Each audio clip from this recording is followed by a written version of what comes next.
Hey guys, tonight we're traveling to a place where the wind never seems to stop whispering. The ground steams with secret warmth, and survival means mastering the art of doing almost everything without fire. You've just landed, figuratively of course, in 18th century Iceland. It's bleak, it's beautiful, and it's about to get very, very pungent. Imagine standing at the edge of a small turf-covered farmhouse nestled under a sky so wide it almost makes you dizzy. The air is damp, and the wind carries the distant scent of salt seaweed and, well, something oddly sour. You're wrapped in coarse wool that scratches just a bit, and you clutch a tiny bag of smoked barley crumbs. It's not much, but out here it counts. You probably won't survive this, let's be honest. Not unless you quickly pick up some strange and smelly culinary tricks from the locals. So before you get comfortable, take a moment to like the video and subscribe, but only if you genuinely enjoy what I do here. And hey, post your location and local time in the comments. I love seeing where in the world people are listening from. Now dim the lights, maybe turn on a fan for that soft background hum, and let's ease into tonight's journey together. You trudge toward the farmhouse, your feet crunching softly on frozen grass. The woman waiting for you at the door is stout, sun-wrinkled, and slightly amused by your expression as she gestures you inside. Her name is Katrine, and yes, she's wearing a bonnet made of homespun wool tied tight under her chin. She says something you can't quite catch. It sounds a little like she's inviting you in, or warning you. Either way, you duck through the low door.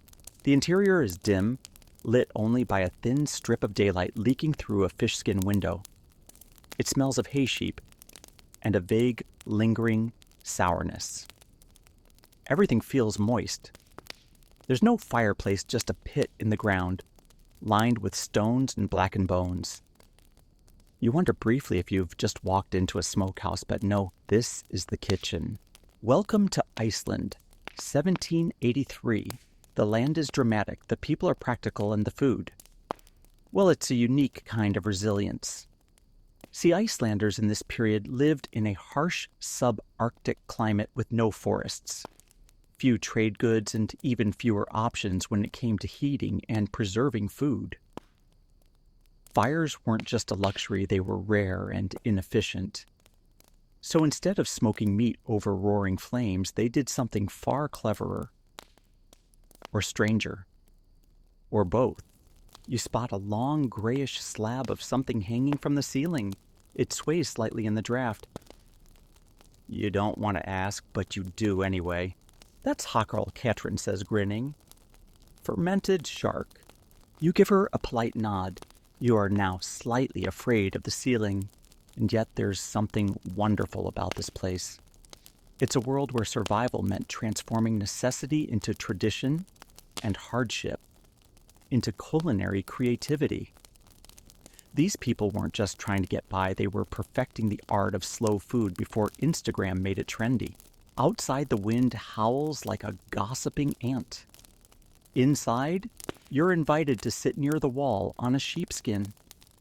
A small bowl is handed to you, some sort of yogurt-like substance, thick, sour, and faintly cheesy. It's skyr. You've heard about it in modern health food aisles, but here it's as common as bread. Which is ironic, because actual bread is pretty rare. Katrine watches as you taste it, amused again. It's shockingly good. Tangy, cold, filling. That's from last spring's milk, she says proudly. You chew and smile politely, but your brain whispers, that's at least 10 months old. Outside, the ground is freezing, but Icelanders use it like a refrigerator. Or a fermenter. Or occasionally a grave, at least for food. In this village, food preservation without fire is an art passed down by mothers and midwives, farmers, and fishermen. And not just for the flavor, though, some weirdly enjoy that too. It's about survival. Iceland in the 1700s was isolated, impoverished, and routinely pummeled by volcanic eruptions and sheep decimating winters. Growing seasons were short. Imported goods were scarce. Even salt, so basic elsewhere, was precious. So you did what you could. You buried meat in sand or snow. You let fish rot. You dunked bread in sour whey. You ate things other people would politely bury and never speak of again. Historians still argue whether these methods were born out of desperation or careful culinary evolution. Either way, they worked. The wind shifts again, and the room grows chillier. A neighbor pokes his head in and drops off a bundle of dried fish skins. Katrine thanks him and tosses them onto a shelf beside a vat of whey. You pretend not to notice the slight twitch in your eye. And yet, in this place where everything smells like sour milk and sea brine, you start to sense the rhythm. The warmth isn't from fire, it's from people packed together in close turf-walled rooms. The comfort comes not from cooked stews, but from knowing the food won't run out until the spring thaw, hopefully. Tonight you'll sleep with that knowledge too. Tucked under a mountain of sheep wool stomach full of something tangy, vaguely unidentifiable and definitely older than you'd prefer. But for now, you sip a mug of warm whey, watch the smoke-free hearth do nothing in the corner, and listen to the gentle creak of fermenting barrels. It's going to be a long winter. You wake up stiff, not entirely sure if the wool blanket was a comfort or a constraint. The air smells like old milk and something just a touch fishy, which here is considered normal. You stretch and peek. Outside frost feathers the grass, and the wind is as always narrating its own bedtime story. But inside this small turf-roofed home, there's no roaring fire to greet the day. You're in a land with no trees. Iceland in the 18th century had long since lost its forests, stripped by centuries of settlement, sheep, and shipbuilding. And while trees might still stubbornly grow in other corners of the world, here, firewood was rarer than gold leaf. So the Icelanders adapted not with flames, but with resourcefulness. Breakfast, if you can call it that, is something suspiciously pale and semi-solid. Cold porridge, Katrine announces. From yesterday. Still good. You nod mostly to be polite. There's a graininess to it with a tang that tickles the back of your nose. It was cooked once weeks ago, maybe. You can't be sure. You ask the question everyone from a fire-reliant world would. How do people here cook without fuel? Katrine looks amused. We don't cook often. Not like you think. And just like that, your definition of food begins to slip quietly out the window. Because when you don't have trees or much in the way of coal fire becomes a rare event. Instead of daily hot meals, Icelanders relied on foods that could be eaten cold, preserved in creative ways, or transformed by fermentation whey or salt air. Cow dung, yes. Cow dung was dried and used as fuel. Sheep dung too, though it didn't burn quite as well. You follow Katrine outside, where a neat stack of what looks like dark flattened biscuits is laid beside a stone wall. You're already guessing. That's our fuel, she confirms. We dry it in the summer. You nod again. This time, a bit more respectfully. Fires were reserved for baking bread on rare occasions or heating broth for the sick. The kitchen in most homes was a stone-lined depression in the earth, where a single pot might simmer slowly over a small dung-fed flame if there was anything worth cooking. Most meals weren't cooked at all. They were eaten sour-dried cold or alive in flavor. In fact, fermentation wasn't just a technique, it was the central logic of Icelandic cuisine. The lack of fire meant that food preservation had to rely on the natural cool of the earth, the chemistry of salt and whey, and the magic of time. Historians still argue whether Iceland's cold food traditions were directly inherited from Norse roots or shaped more by harsh geography. Either way, they formed a diet unlike any other in Europe. You pass a neighbor's house and peek in just for a moment. There's no stove, no fireplace, just another stone pit and an iron kettle with soot around the edges. It's rarely used.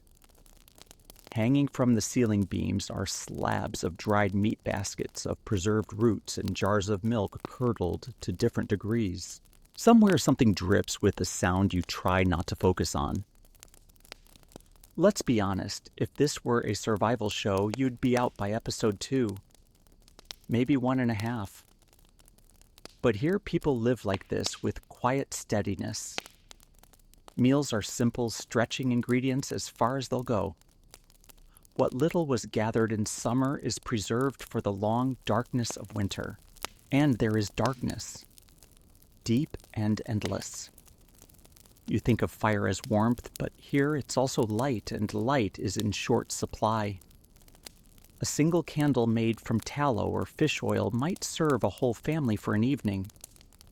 The rest you navigate by touch and memory. You return to the turf house where Katrine is kneading something thick and beige in a wooden bowl. Barley dough, she says. Not much flour left. But we'll bake it soon. You brighten. Bread that sounds normal. We'll bury it, she adds, as if that's the obvious next step. In the warm ground. Right. Of course. For now you sit quietly and observe. You're learning that Icelandic cuisine isn't about excitement. It's about patience, trust, and knowing when a food has stopped being dangerous and started being delicious, or at least edible. That fine line between rot and ripening is navigated not with fire, but with nose and intuition. Outside, the wind howls again.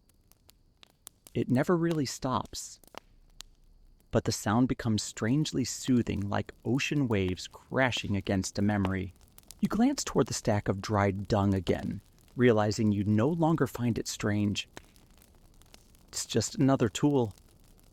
Another way these people turned a land with almost nothing into a place of quiet survival. And that cold porridge, it's grown on you. A little. Later that day, with the sky still a sullen gray, and the light hardly brighter than twilight, Katrine beckons you out behind the house. She holds a long-handled wooden shovel and gestures toward a lumpy patch of earth that looks suspicious. It's ready, she says, not without a twinkle of mischief. You kneel beside her as she begins to dig. The soil gives way with a damp, reluctant squelch. Soon the top layer peels back to reveal a rough-hewn stone slab, and beneath it, wrapped in cloth, thick with the smell of thyme and something sour, a preserved leg of lamb. It's gray. Not grayish. Fully gray. Katrine smiles. This is slatterkjöt. Buried in the fall. Kept just cool enough not to rot. Just warm enough to ripen. Your stomach makes a noise that could be interpreted as fear. You've just met one of the cornerstones of Icelandic preservation underground curing. With little fuel and no refrigeration, 18th century Icelanders developed the art of storing meat in earthen pits for months. The cool, constant temperatures worked like a natural fridge. The soil's acidity combined with salt, whey, or ash helped stave off decay, at least the bad kind. The meat you see now was buried with layers of turf, a few herbs for luck, and sometimes a dash of sour milk. After 6 months or more underground, it takes on a texture somewhere between firm cheese and suede. It is definitely not rare in the modern culinary sense. It's old. Purposefully so. You wonder aloud if it's still safe. Katrine laughs, slaps your shoulder lightly, and replies, "If it weren't, you'd know already." In truth, you probably would. Your nose keeps twitching, uncertain whether to sound the alarm or let it go. The smell is sharp but not foul, more like the edge of an old cheese rind, or the tang of a forgotten pickle jar. Icelanders had an incredible sense of timing when it came to meat. Bury it too early or dig it up too late and you'd regret it. But done properly, the meat becomes flavorful, even tender. Some said it matured. Others said it walked back to life.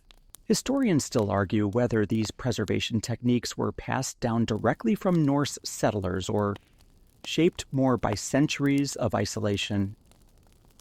What's clear is this Icelandic villagers knew their terrain and learned to work with it, not against it. You help Katrín lift the slab of lamb.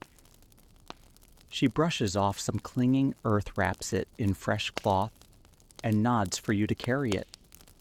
It's heavy, dense, and surprisingly warm from the insulating soil. You both head back to the turf house, ducking into the dim interior. Inside, she slices a thin piece from the lamb and places it on a small wooden plate. You stare. It's gray on the outside, reddish-brown at the center, and it glistens faintly in the low light. With ceremonial grace, she hands you a slice. You hesitate. She raises an eyebrow. You've eaten cheese, haven't you? True. And not all cheese smells like daisies either. You bite. It's chewy, oddly soft, and deeply savory. There's a saltiness that hits first, followed by a wave of something sour and nutty. Is it good? Hard to say. But it's not bad. And you're definitely awake. Better with way Katrín mutters and pours a little over the next piece. You begin to understand the logic. This isn't food meant to impress. It's food meant to last. To carry a family through months of cold hunger and monotony. To feed not just the body, but a sense of continuity of knowing that even when the wind howled for days and snow blanketed the pastures, there was something buried beneath the ground, waiting patiently. Outside, a few neighbors walk by, each carrying bundles of wool, dried roots, or fish. The village pulses with quiet rhythm, collect, cure, store, share. Fire is scarce, but connection is not. You ask Katrín if this is a common dish. She chuckles. In winter, we eat what doesn't fight back. That night, you sit by the non-fire again, sipping sour milk and nibbling slices of buried lamb. Your palate, once skeptical, is adjusting. The sour no longer offends. The texture, strange at first, now feels intentional. From a distant room, someone begins singing softly an old lullaby about sheep and wind and summer grass. It wraps around you like another wool blanket. You're beginning to see the beauty in all this.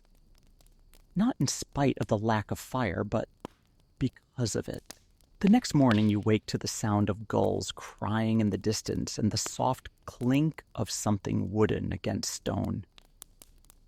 Katrín is already at work, sleeves rolled up, scooping thin slices of what looks like shark no. You blink. Yes, it is shark. The scent reaches you before the logic does. Today, she says matter-of-factly, we prepare hakarl. You almost admire her nonchalance. Almost. Hakarl is Iceland's most infamous food, both reviled and revered. It's made from the meat of the Greenland shark, an animal that inconveniently is toxic when fresh. The flesh contains high levels of trimethylamine oxide, which turns into something even more alarming when improperly handled. But rather than toss the meat, 18th century Icelanders did what they always did. They fermented it until it was technically edible. Katrín leads you to the drying rack behind the house. It's nothing more than a wooden scaffold draped with slices of what appear to be whitish, translucent slabs of fish meat. They flutter gently in the wind like damp flags. Here's how it works.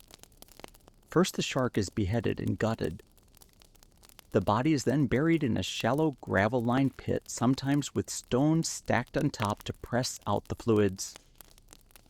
It stays there for weeks or months, depending on the season. Then it's dug up sliced and hung to dry in open air, exposed to every salty gust and whiff of weather the coast can muster. Smell that Katrin grins, breathing deep. You do.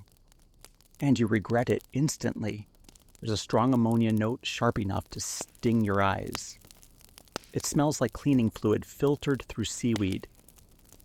But beneath it, there's something meatier, like old cheese mixed with seawater and defiance. You ask why anyone would go to such trouble. She shrugs. You catch a big shark, you don't waste it. Besides, she adds with a wry smile after a few bites, your mouth goes numb anyway. Hakarl was traditionally eaten during the midwinter festival of Thorblot, alongside other bold delicacies. It was never just about taste. It was about honor, endurance, and celebrating ancestors who survived worse. Eating Hakarl was a badge of Icelandic pride, the culinary equivalent of nodding stoically into a blizzard. Historians still argue whether Hakarl evolved from necessity or ritual. Some believe it dates back to the Norse settlers. Others suggest it gained prominence much later as a cultural symbol during Iceland's fight for identity under Danish rule. For now, you're handed a toothpick. Katrin spears a pale cube from a wooden bowl and offers it to you. You hesitate. Chew slowly, she advises, or quickly. Depends how brave you feel. You go for quickly. The texture is rubbery, almost spongy. The flavor is, how do we put this, memorable? Like licking a fish that just cleaned an outhouse. Your sinuses clear instantly. You're not sure whether to cough or salute. Katrin claps you on the back. Not bad for a first-timer. You notice her eyes twinkle with mischief again. She's enjoying this. And honestly, so are you. Kind of. Because there's something oddly comforting about eating something so ancient, so stubbornly preserved, that it's practically a time capsule. This isn't just food. It's defiance aged and hung in the cold wind, shared across generations, with the quiet understanding that sometimes survival isn't elegant. It's just clever. Back inside, the rest of the Hakarl is being stored in sealed barrels lined with moss. The cool earth keeps them just below the threshold of alarming. Katrin pats the lid of one proudly. Good for weeks, she says. You believe her, though you quietly pray it never tips over.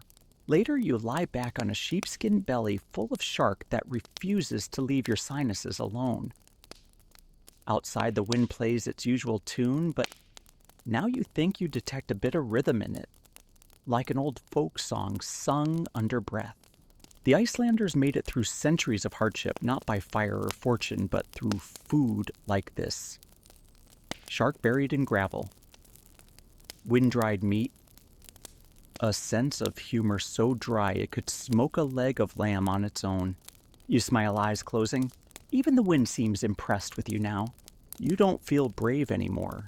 You feel curdled. But that's fine, because today Katrin introduces you to something far gentler, skyer. And compared to fermented shark skyer, feels like a lullaby. You've heard of skyer, maybe even seen it on grocery shelves back home.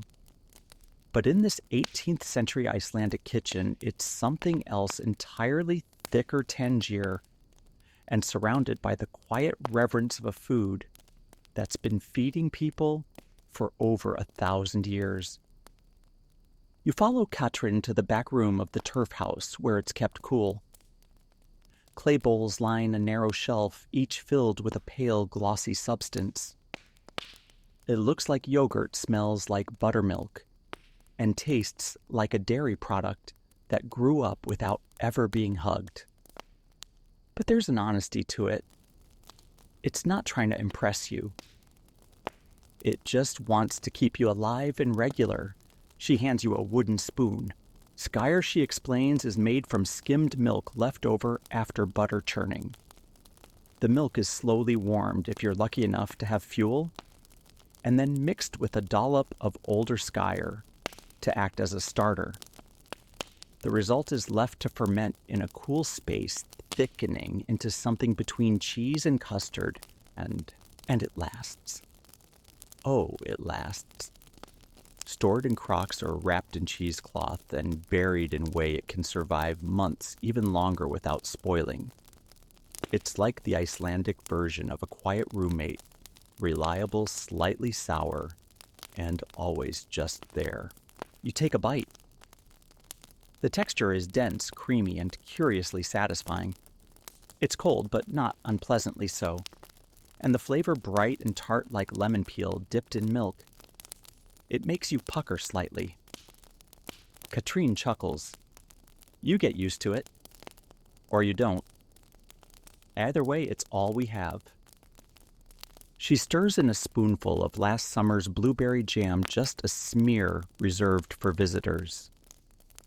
The sweetness cuts through the sour like sunlight breaking through a foggy morning.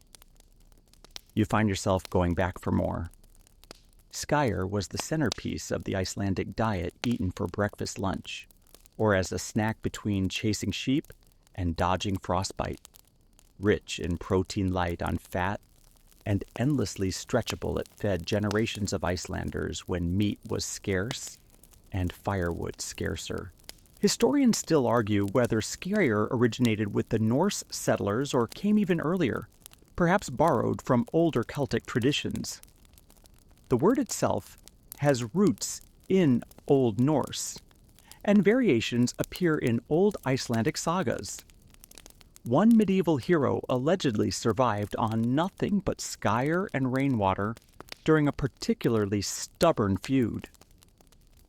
You can't help but picture him surly and gassy, holding a wooden spoon like a sword. Katrine shows you the Skyr storage pit, a shallow basin lined with stone and filled with whey. Clay pots of sealed Skyr are nestled like eggs in a nest. Whey keeps it from going bad, she explains. And from walking off. You're not sure if she's joking. There's a method to the layering. Older Skyr is used to start new batches. The whey from one pot might flavor barley gruel or be poured over dried fish. Nothing is wasted. Even the slightly spoiled Skyr, called skirmisa, has its uses like cleaning or hair treatment, if you're bold. And here comes your fringe. Fact of the day, Icelandic brides before weddings sometimes rinse their hair in old whey to give it extra sheen. It's a beauty regimen that has not caught on. The room is cool and quiet, the only sound the occasional drip of whey and the hum of wind beyond the walls. You find yourself appreciating the unpretentious elegance of it all. No labels, no brands. Just clay pots, patience, and people who knew how to let milk do what it naturally wants to do, transform. As you finish your bowl, Katrine wipes her hands on her apron and nods toward the ceiling. Next, we'll check the smoked lamb. That at least will make you feel like you're eating something cooked. You sigh contentedly, feeling the Skyr settle like a heavy blanket in your belly. It's not glamorous, but it's real. And it's starting to feel like home.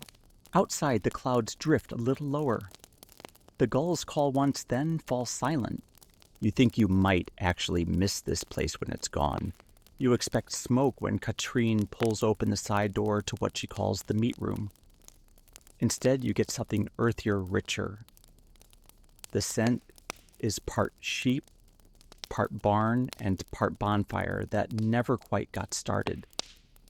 It's not unpleasant, just dense, like walking into a coat made of history. Hanging from wooden rafters strung with twine and a little hope are several slabs of meat. Ribs, legs, few things you'd rather not identify. Each one is darkened, leathery, and gleaming faintly in the gloom. This is Hangikjuk, Katrine says, patting a smoked leg gently. Smoked lamb. Dried slowly. Cold fire. You blink. Cold fire. She grins. We don't have forests. We have alternatives. In 18th century Iceland, with almost no native trees and only scraggly birch and driftwood to gather the traditional roaring hearth, was an extravagance. But people still found ways to smoke meat, sort of. They created cold smokehouses little more than a pit or stone-walled shed with smoldering fuel that produced smoke without flame. The fuel mostly dried sheep dung with a hint of seaweed or moss for aroma. You glance at the meat again. It looks smoky. It smells complex. And now you know it was technically cured in warm poop smoke. Delicious. Katrine slices off a paper-thin piece with a curved knife and offers it to you. You accept cautiously. The texture is firmer than you expect, almost silky. The taste, smoky, salty, a bit gamey. And yes, there's a faint echo of the sheep's previous life as a grass-fed wanderer on volcanic slopes. It's weirdly elegant like prosciutto, made by someone who grew up reading sagas instead of cookbooks. Not bad, Katrine says, chewing her own slice. The trick is slow smoke dry wind and knowing when to stop. Historians still argue whether Iceland's cold smoking methods evolved from Norse traditions or were uniquely adapted to the country's treeless ecology. But one thing's clear. Icelanders turned fuel poverty into foodcraft. The lack of firewood wasn't a limitation, it was a design challenge. Smoked meats like hangikjöt were special occasion foods, typically served at Christmas, or when important guests arrived. Which means you're being treated like a VIP, or more likely a curiosity they're willing to impress before sending back to wherever you came from. Katrine shows you the smoke pit, a shallow hearth lined with stones built just beneath a crude grate where meat is hung. Dung patties burn low and steady, giving off minimal heat, but thick, flavorful smoke. It can take weeks to properly cure a leg of lamb longer, if it's especially fat. Too fast and it spoils, she says. Too slow and the mice help themselves. That's a sobering thought. She lifts a small cloth-covered basket nearby. Inside are thin strips of smoked fat, rubbed with salt, and rolled like little scrolls. Children love these, she says. Like sweetmeats. You pop one in your mouth, it's chewy, salty rich with smoke and fat. Your taste buds go momentarily silent, then sigh. There's no fire crackling in this house, but you feel warmer than you have in days. Outside, the wind kicks against the door again. Always present, always testing. Inside, the meat hangs in quiet patience. The smoke lingers, not just on the food, but on the rafters, the walls, the wool of your cloak. Even your skin begins to carry a faint whiff of Icelandic resilience. You realize this entire world is slow. Intentionally so. Time isn't something to fight here, it's something you work with. Whether you're fermenting shark or smoking lamb with sheep dung, you wait, and you trust, and somehow it works. You lie down later beside the stone hearth, not burning, not even warm, and chew on a strip of smoked belly fat.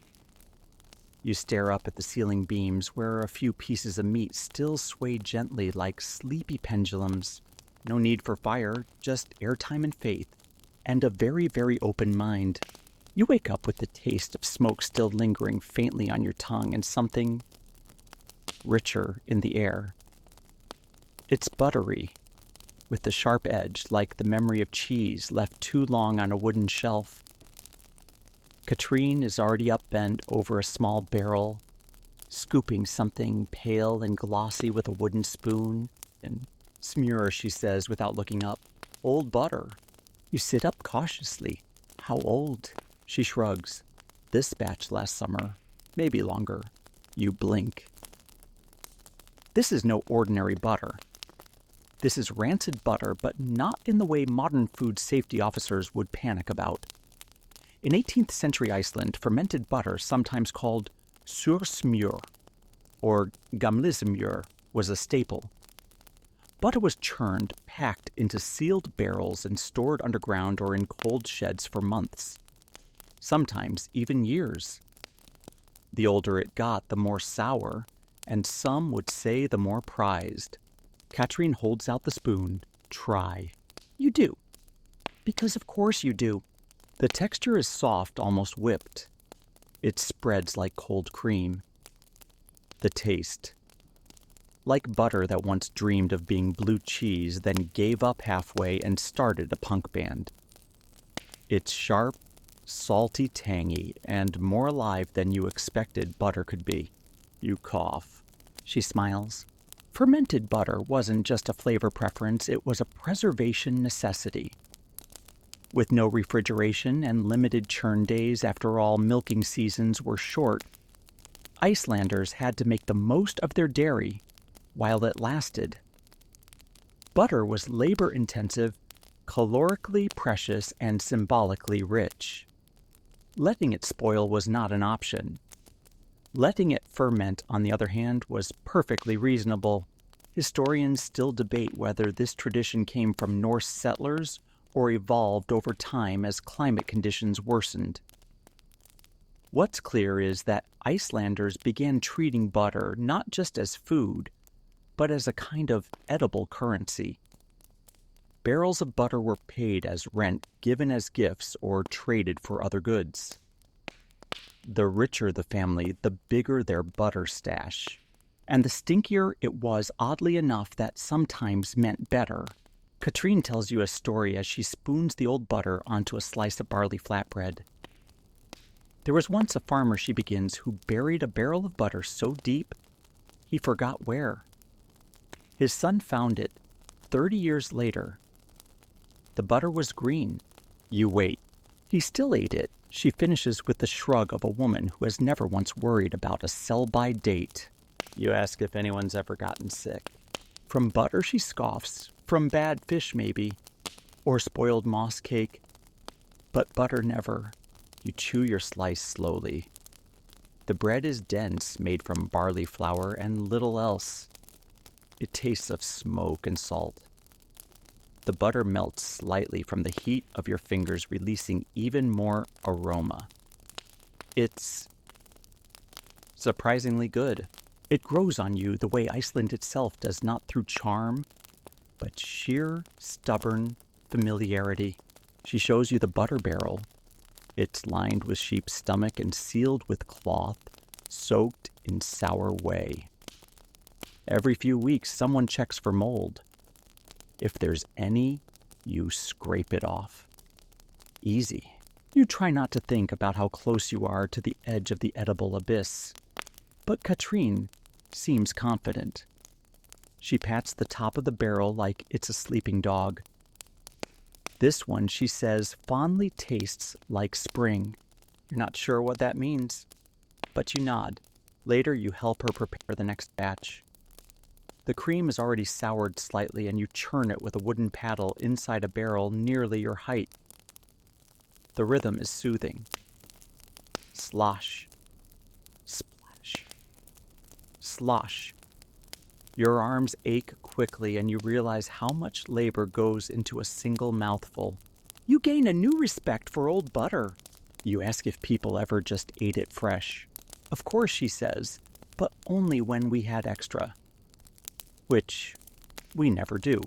The rest of the day passes slowly, filled with the quiet tasks of survival. Churning, wrapping, sealing. Each motion passed down through generations. Each spoonful a small rebellion against hunger, against weather, against time itself. That night, you're served boiled moss cake with a generous dollop of fermented butter. You no longer hesitate. You eat it, and you like it. Sort of.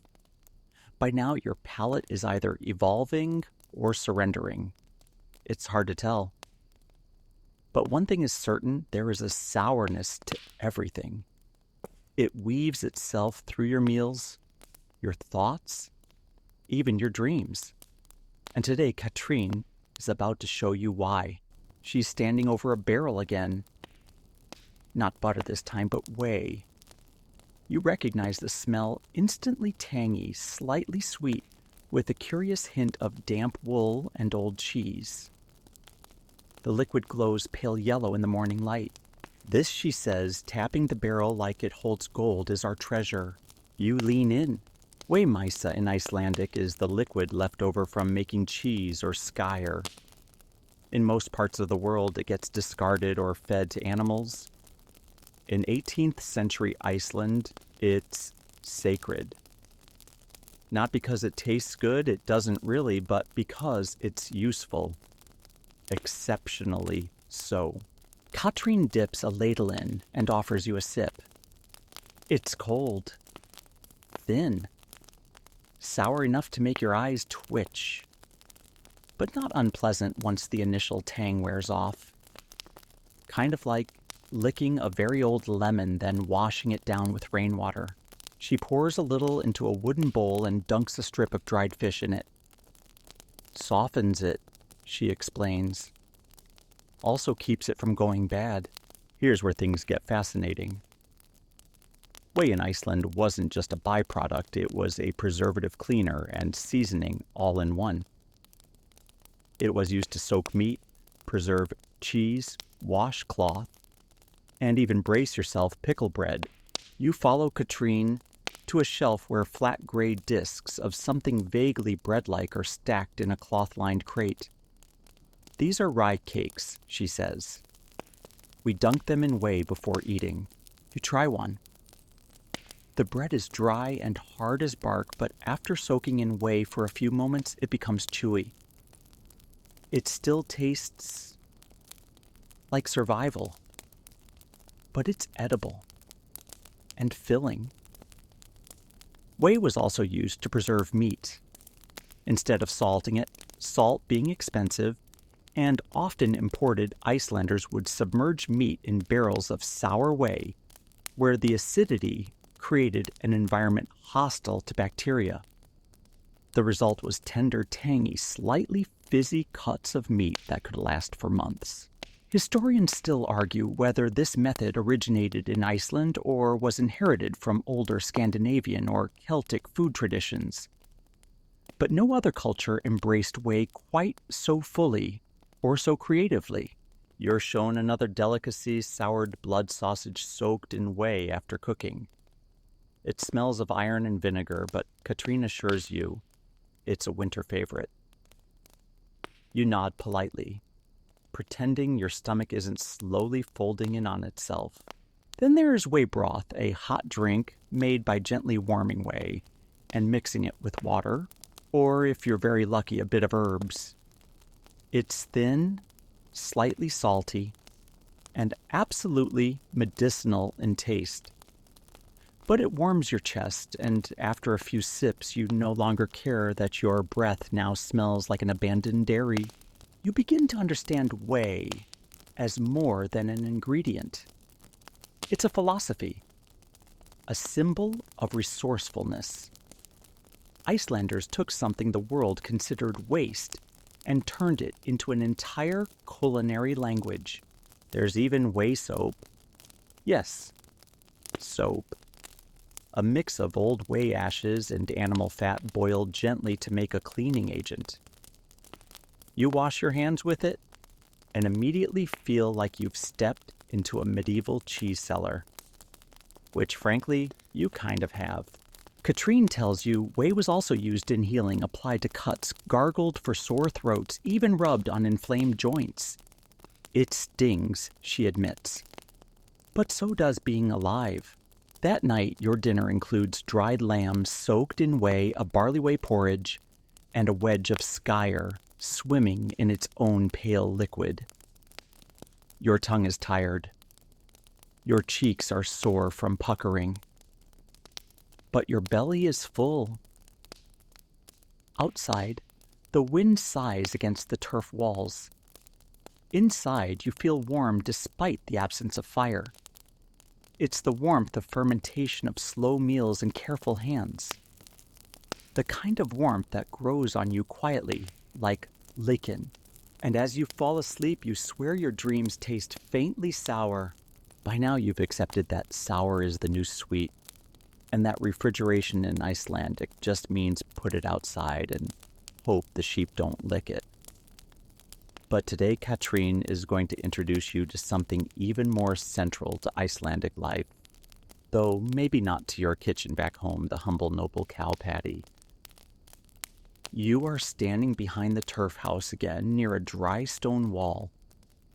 Lined neatly against it are dozens of flat sun-darkened discs. You thought at first they might be some kind of rustic bread. Maybe mushroom cakes, flat scones. That would be delightful. They are not. Katrín picks one up and holds it to her nose like a bouquet. Perfectly dry, she nods. Smells like summer. It smells like manure, because it is manure. Welcome to the world of dung fuel, the unsung hero of Icelandic food preservation. In a land without forests and with no ready source of coal, 18th century Icelanders had to find their fuel somewhere. And they found it in their animals. Sheep dung, cow dung, even the occasional horse contribution was collected, shaped into discs, and dried in the summer sun. By winter, these flat, flaky patties were stacked beside the house like firewood. You pick one up. It's surprisingly light, dry, and almost crumbly. And it doesn't smell that bad, more like hay with a twist. Very efficient, Katrín says, proud. Burns long, smokes just enough. The dung was used to heat broth warm way, and gently smoke meats over a cold fire. It didn't produce big flames, but it offered steady warmth. And if you closed your eyes and focused really hard, a certain rustic charm. Cooking with dung might sound unappetizing, but here it was simply normal. You didn't think about it. You just dried it, stacked it, and lit it when the time came. Children collected it as part of their chores, often singing little songs while they worked. You try to imagine that becoming a TikTok trend and fail. You ask if the dung ever flavored the food. Katrín smiles. Sometimes. But we say that's where the soul comes from. Charming. Slightly alarming, but charming. Historians still argue whether the dung-burning practices were borrowed from nomadic pastoral cultures or developed independently in Iceland due to extreme resource scarcity. Regardless, they worked. The homes stayed mostly warm, and meals, however smoky or slightly grassy, got made. Some families added moss seaweed or dried peat to their dung fuel for a cleaner burn. Others experimented with different recipes for the patties, more straw for light fires, more dung for longer heat. It was part science, part instinct, and all necessity. And it didn't stop with cooking. Dung ash was used as a cleaning agent mixed with whey to scrub wooden bowls. It helped in tanning hides, fertilizing moss gardens, and occasionally was used in folk remedies. There's even an old saying, better a warm house from dung than a cold one from pride. You tuck that one away for future use. Later that day, Katrín prepares a small barley flatbread over a dung fire. The flames are modest, but the bread toasts gently on a flat stone. You take a bite. It's nutty, chewy, faintly smoky, though you're not sure if that's the barley or the bovine essence talking. She laughs when she sees your face. Tastes like the land, eh? You nod. That's one way to put it. You help her stack the last of the season's dung patties. The wall behind the house is now neatly lined the fuel ready for the months ahead. It's a strange sort of satisfaction knowing you've built your winter's warmth. from yesterday's leftovers. That night you sit beside the low stone hearth. A few dried discs crackle faintly beneath a small pot of whey. The smell is earthy smoky, faintly sweet. You wrap your hands around the warm cup she offers you and sip slowly. You no longer flinch at the idea of a dung fire. In fact, you kind of admire it. Just when you thought Icelandic cuisine had no more surprises, Katrine opens a wooden pantry door and reaches for something that looks like dried green lace. It crackles in her hands, like old parchment. "Seaweed," she says simply, as if offering you a cracker. You lean in for a closer look. Thin, dark, and papery. The seaweed smells of brine and cold wind, like the echo of a storm caught in a fishing net. She breaks off a piece and hands it to you. You chew cautiously. It's salty, a little fishy, and surprisingly crisp. Today you're learning how seaweed moss and even eggshells played starring roles in the Icelandic kitchen, especially when things were scarce. Which, let's be honest, was most of the time. Katrine lays out a small meal, a slice of dried fish, a bit of fermented butter, and a pinch of something powdery and white. Eggshell powder, she explains. For calcium. Yes, eggshells. In a world with limited imports, no citrus and long winters, Icelanders had to be creative about nutrition. Calcium deficiency was real, and milk didn't always stretch through the seasons. So they boiled dried and ground eggshells into fine powder, mixing it into porridges or milk for the elderly and children. It didn't taste like much, but it did the job. You stir some into your skyr. It crunches faintly. You smile anyway. Next comes the moss. From a clay jar, Katrine pulls a handful of dried Iceland moss, a lichen that grows in rocky patches all over the countryside. It's been washed, boiled, and dried into a flexible, sponge-like strip. She tears a piece and adds it to a pot of whey heating gently on the dung fire. "I call this soup," she says deadpan. You ask if it has a name. "Not one worth remembering," she replies with a smirk. The moss absorbs flavor like a sponge weighs salt herbs if you're lucky. It thickens soups, stretches porridges, and provides just enough texture to feel like food. Some households also used it in baking, blending moss flour into barley to make moss bread. It wasn't anyone's favorite, but it filled the belly. Historians still argue whether moss became popular by necessity or folk medicine. Some believed it had healing properties, soothing to the stomach, cleansing to the blood. Others simply saw it as edible filler. But to the Icelanders, it was both pantry item and plant ally. Katrine stirs the pot slowly. "We used to joke if it doesn't move and it isn't glowing, you can probably cook it." You glance at the moss. It jiggles slightly. Not quite reassuring. Then she shows you another item, sol-dried seaweed collected during spring tides, rinsed and pressed flat to dry. It could be eaten straight, crumbled into stew, or rehydrated in whey. High in minerals, it was Iceland's version of multivitamins, and it was free at least to those living near the coast. Inland families sometimes traded for it, offering wool or fermented milk in exchange. Katrine remembers walking the shores as a girl, her hands full of slimy, salt-heavy seaweed, dragging it home with the same pride other children might show for a basket of apples. You sip the mossway soup. It's thin vegetal, a little bitter, but warm, comforting, like rainwater that decided to be nourishing instead of just cold. She hands you a small cake, a moss and seaweed biscuit baked yesterday in a stone pit. It's flat, chewy, with a strangely satisfying, briny sweet taste.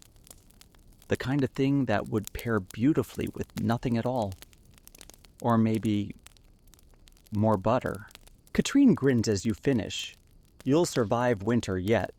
You think of modern kitchens, pantries full of spices, shelves stacked with processed miracles, and marvel at how little Icelanders had and how much they did with it. No forests, no fruit, no imported luxuries, just seaweed, moss, eggshells, and imagination. Outside, the sea roars softly beyond the hill. The wind brings the scent of salt and cold earth. Inside, the moss soup bubbles gently on its smoky fire. You sit back belly warm, taste buds bewildered but slowly adjusting. And in this strange corner of the world, you feel oddly sustained. Not spoiled, but sustained. The next morning greets you with a sound like muffled thudding, and the faint smell of sulfur drifting in through the turf house walls. At first you think it might be more fermented shark, it's always a possibility, but no. The air carries a different sort of warmth today. Earthy, volcanic. Katrine greets you with a grin and a wrapped bundle under her arm. "We're baking," she announces. The real way? You follow her over a ridge behind the village boots, crunching on frost-laced lava rock.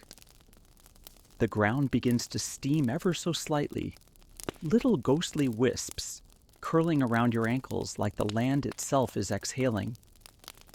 She stops near a flat patch of earth that looks unremarkable until you see the small stone markers laid out in a circle. This, she says, gesturing proudly, is our oven. You blink. There's no chimney, no walls, not even a hole. Just warm earth and a little bit of steam. Welcome to the world of lava pit baking. With no firewood and limited metal cookware, Icelanders once used the geothermal heat beneath their feet to cook food, especially bread. Hot springs, thermal vents, and natural steam pockets served as stoves for everything from rye cakes to blood sausages. All you needed was cloth patience and a little geological know-how. Katrine kneels and begins unwrapping her bundle. Inside is a lump of dough, dense, dark, and slightly sour-smelling. It's rye flour mixed with whey, and a touch of sour milk kneaded by hand and rested overnight. She pats it into a round shape and wraps it tightly in a thick woolen cloth, then again in canvas. Then she digs. Just a few inches down the earth is warm, almost hot to the touch. Steam seeps up from a fissure nearby. She places the dough bundle into the hollow and covers it gently with earth turf and a flat stone. "Now we wait," she says. "How long?" "Until dinner," she replies, standing and brushing her hands. "Sometimes until tomorrow." The slow, low-temperature baking process yields vera broad, hot spring bread. It's dense, subtly sweet from the natural sugars in the grain and cooked through without a single flame. Some families buried pots of dough near geysers or shallow vents, marking the spot with a carved stone or a twist of sheep wool to warn off accidental walkers. You ask what happens if the ground gets too hot. She shrugs. Then you have soup. You spend the rest of the morning collecting driftwood along the beach, but not for fire. It's far too rare and valuable to burn. Instead, it will be carved into tool handles or saved for building repairs. Every scrap is precious.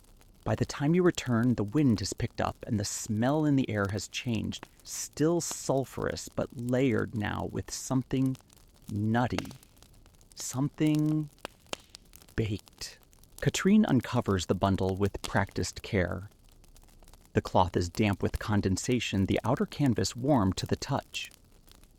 She unwraps it slowly, like revealing a gift.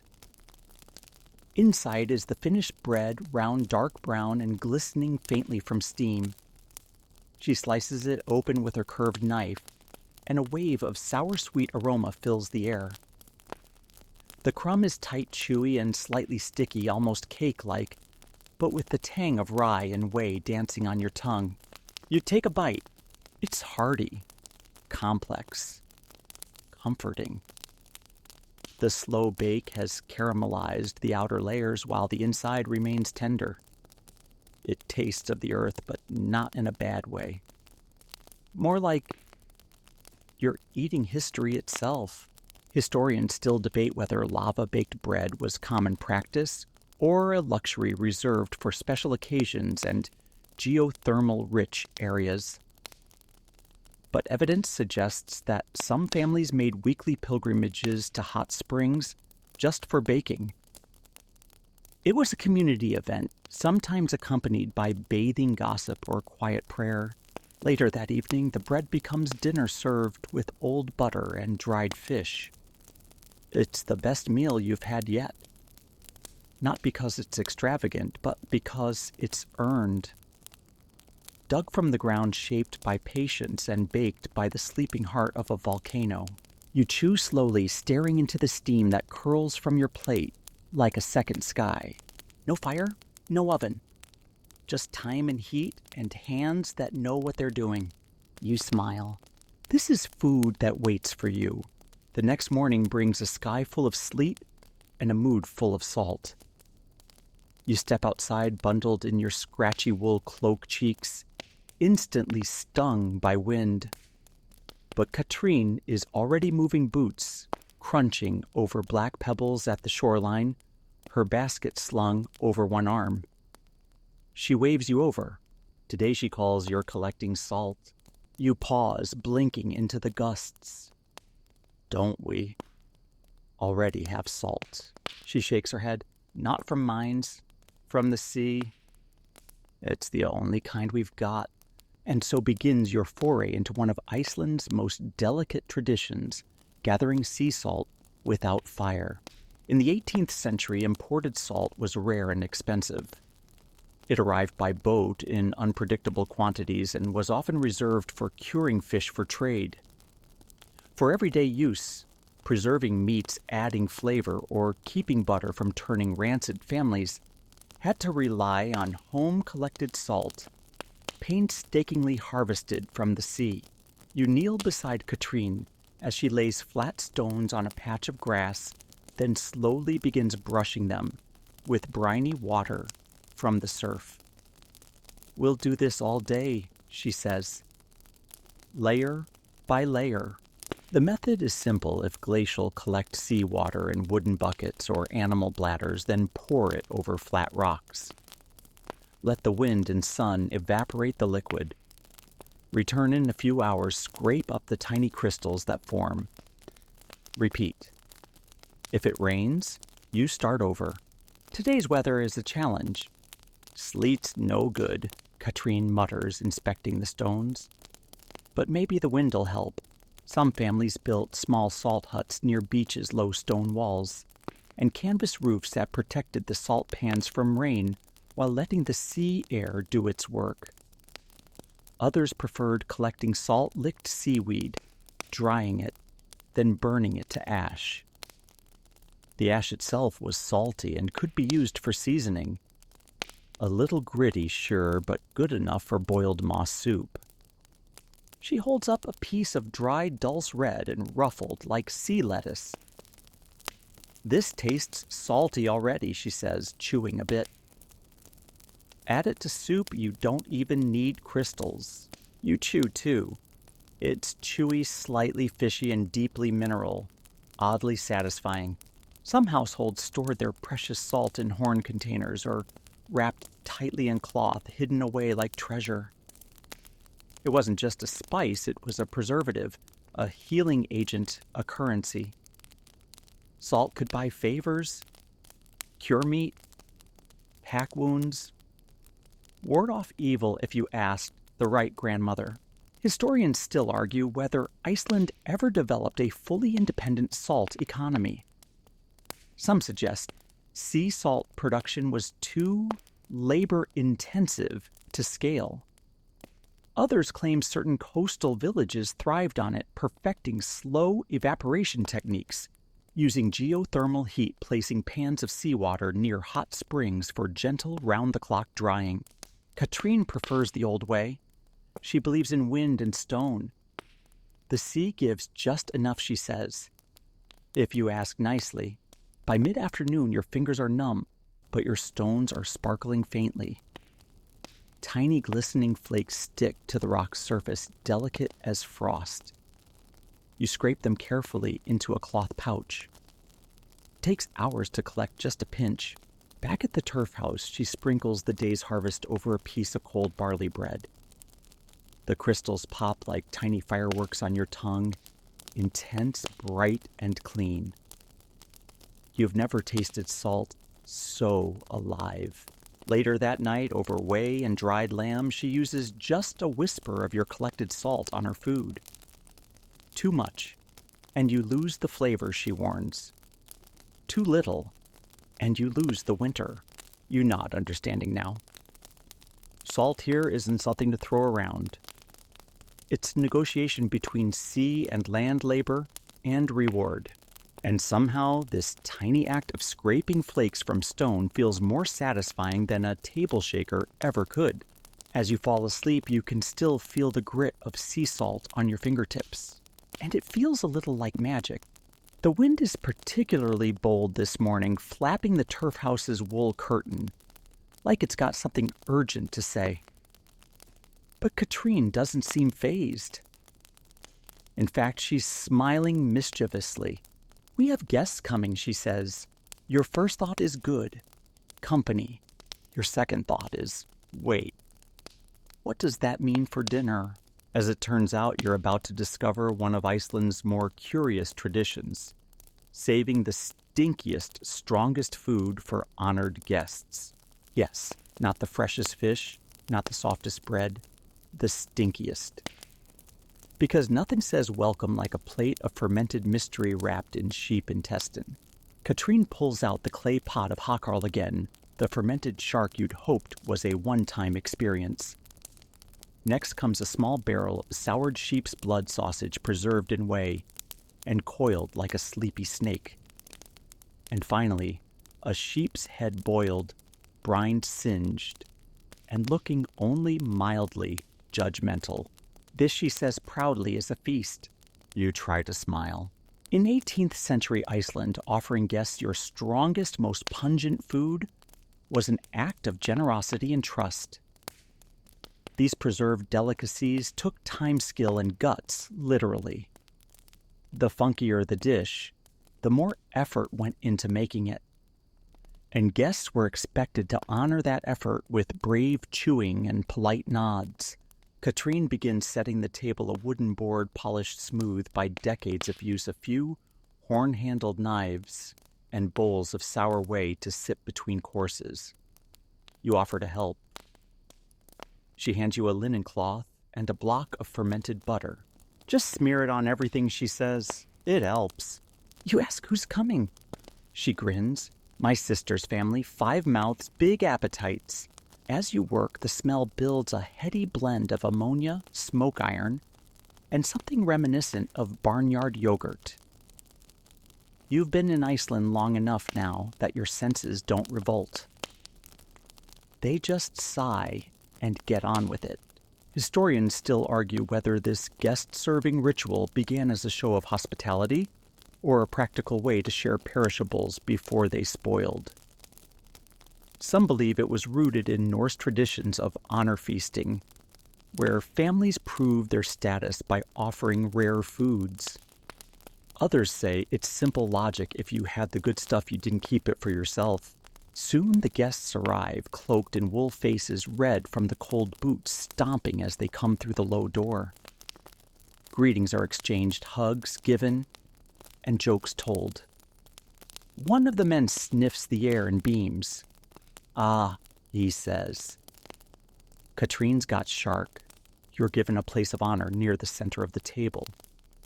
A plate is placed before you, and on it, a slice of sour blood sausage, a sliver of hakarl, a hunk of moss-dotted barley cake, and of course a dollop of that old noble butter. You raise your eyebrows. Katrine nods at you like a coach giving a pep talk. You take a bite. The sausage is intense, metallic, sour, chewy, like someone dared a pudding to be challenging. the shark still potent, still buzzing in your sinuses. But this time, you chew more slowly. You nod thoughtfully. You sip whey. You survive. The sheep's head comes next, divided into neat halves, the eyes delicately scooped out for the oldest guest, an honor, apparently. You get the cheek meat, which, to your surprise, is tender and mild. The flavor's rich, slightly salty, and mercifully devoid of facial judgment. Conversation flows around the table, mostly in low Icelandic murmurs and soft laughter. The food disappears.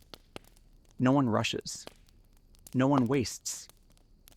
You watch a child, maybe 7, nibble a bite of dried fish, dunk it in whey, then slather it with butter, and eat it with total seriousness.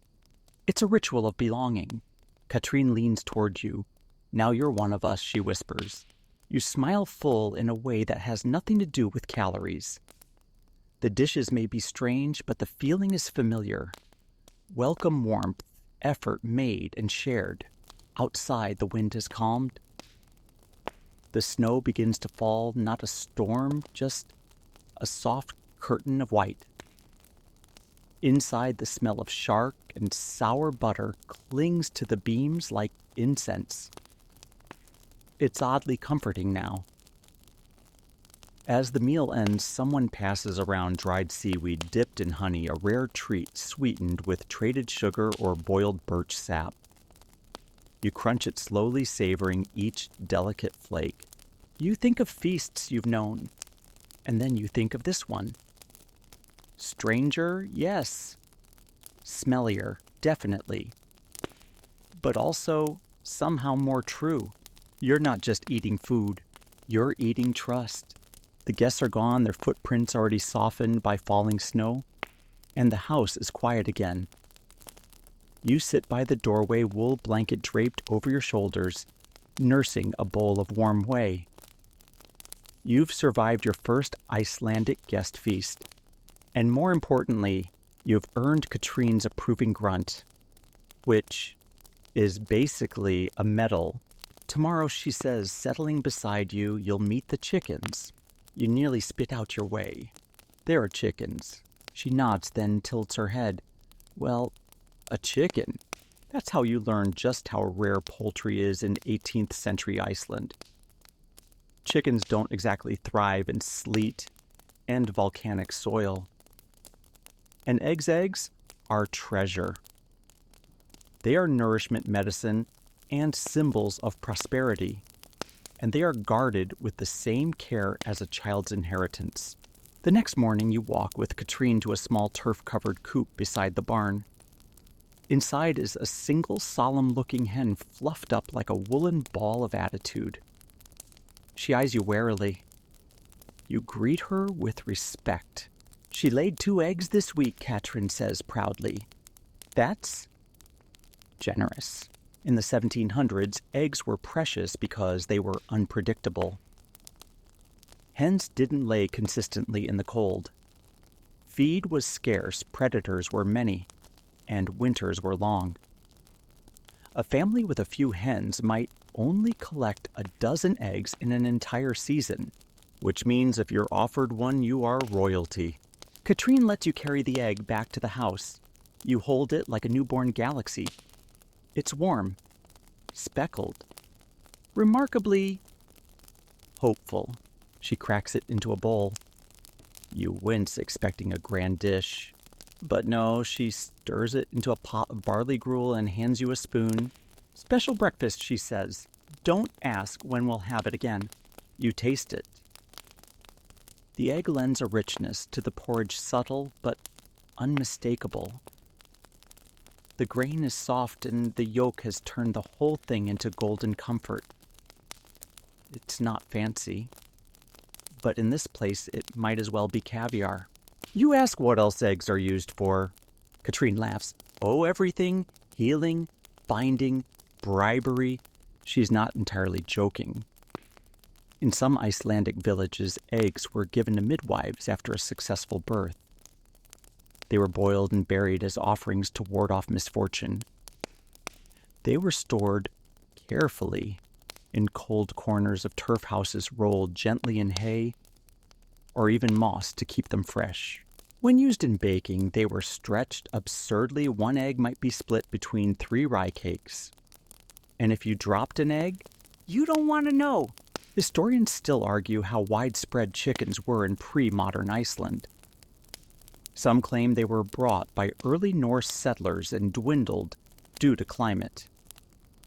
Others believe chickens were reintroduced much later and raised only by wealthier households or monasteries. But one thing is certain: eggs were not breakfast staples. They were rare interventions. Later, Katrin shows you a tiny pouch tied with wool string. Inside is the dried membrane of a boiled egg. Folk cure, she says. Grind it mixed with whey. Good for the stomach. Or heartbreak. You can't tell if she's teasing anymore. That evening, as the wind picks up again and snow begins to fall in earnest, you think of that single hen out in her little turf-covered fortress. She clucks once softly, like she's dreaming. You lie down under your wool blanket belly full of barley and yolk. It was a quiet luxury more soothing than any feast. Sometimes it's the smallest gifts: a warm egg on a cold morning, a bite of rare softness that stay with you longest. And tonight your dreams are golden. The morning light is low and blue when Katrin beckons you to follow her again, this time to a small shed built partially into the hillside. You hesitate at the door, not because it looks threatening, but because of the smell. Smoky, meaty, slightly singed. Today, she announces, you meet the sheepheads. You're not sure if that's a threat or a promise. Inside, the air is thick with the aroma of boiled fat char and aged wool. Hanging from hooks along the back wall are dozens of sheepheads, some whole, others split in half, all cleaned and glistening with an unsettling sort of dignity. Their eyes are long gone, thank goodness. This is Svid preserved, prepared, and by some cherished. Katrine grabs one by the ears and sets it gently on the table. This one's good, she says, like a butcher selecting a fine roast. The process is as meticulous as it is medieval. The heads are singed to remove the wool, traditionally over an open flame, though, in your case, a dung fire does the trick. Then they're scrubbed, sometimes brined or salted, and finally boiled for hours until tender. Some are eaten right away. Others are stored in whey, or simply dried and saved for leaner days. You watch as she slices off a portion of the cheek meat, tender, slightly gelatinous, and marbled with fat. She offers it to you like a communion wafer. You chew. It's soft, savory, unapologetically sheepish. You're grateful for the fermented butter she spreads on rye to accompany it. Svid was a practical way to use the entire animal nose to tail wool to marrow. In a land where waste could mean starvation, Icelanders became artists of economy. Even the tongue was a delicacy. The jawbones, cleaned and polished, were given to children as teething toys or carved into buttons. You glance at the remaining parts of the head. They stare back blankly, already resigned to their destiny. Historians still argue whether Sved was a peasant food, born purely of necessity, or a holdover from older Norse feasting customs where whole animals, head included, were presented to guests as symbols of abundance. Either way, the sheephead became part of Thorabla, the midwinter feast that honored tradition survival, and perhaps a very dark sense of humor. Katrine sits down beside you and tears a piece of cartilage from the ear. For luck, she says. You believe her. Why not? She tells you stories between bites of her father boiling 6 heads at once in a cauldron of her grandmother, using sheep eye jelly as balm for dry skin of one unlucky cousin who mistook a dried tongue for jerky. and never looked at lunch the same way again.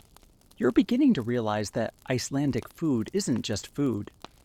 It's oral history stories you chew on traditions that live in your molars. You don't just digest calories here. You digest culture slowly, unflinchingly. The rest of the day is spent preparing more heads, scraping, singeing, boiling. You help. Hesitantly at first, then more confidently.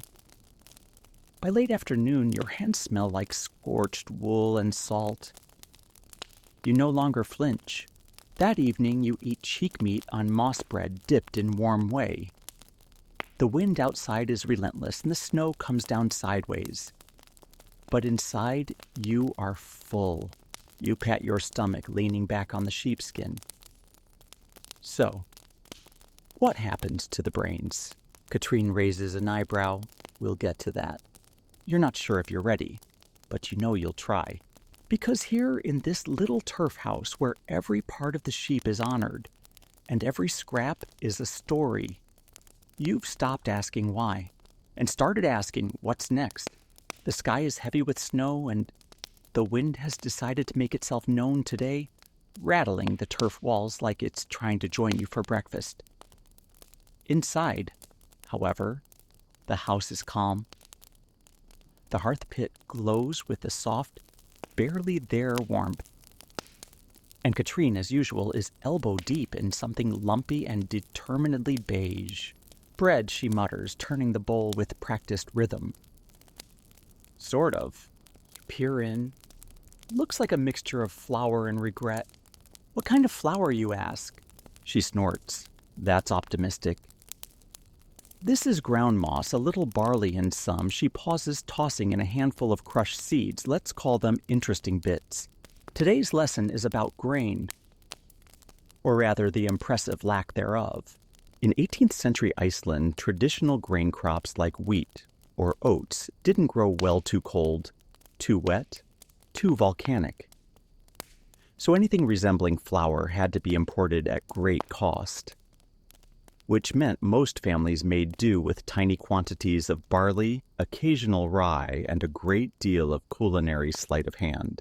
You're introduced to mosa brod, a humble flatbread made from dried Iceland moss ground into a coarse flour and mixed with barley whey, or even blood. It's shaped into rounds and baked over hot stones or nestled into geothermal earth like the rye bread you had earlier.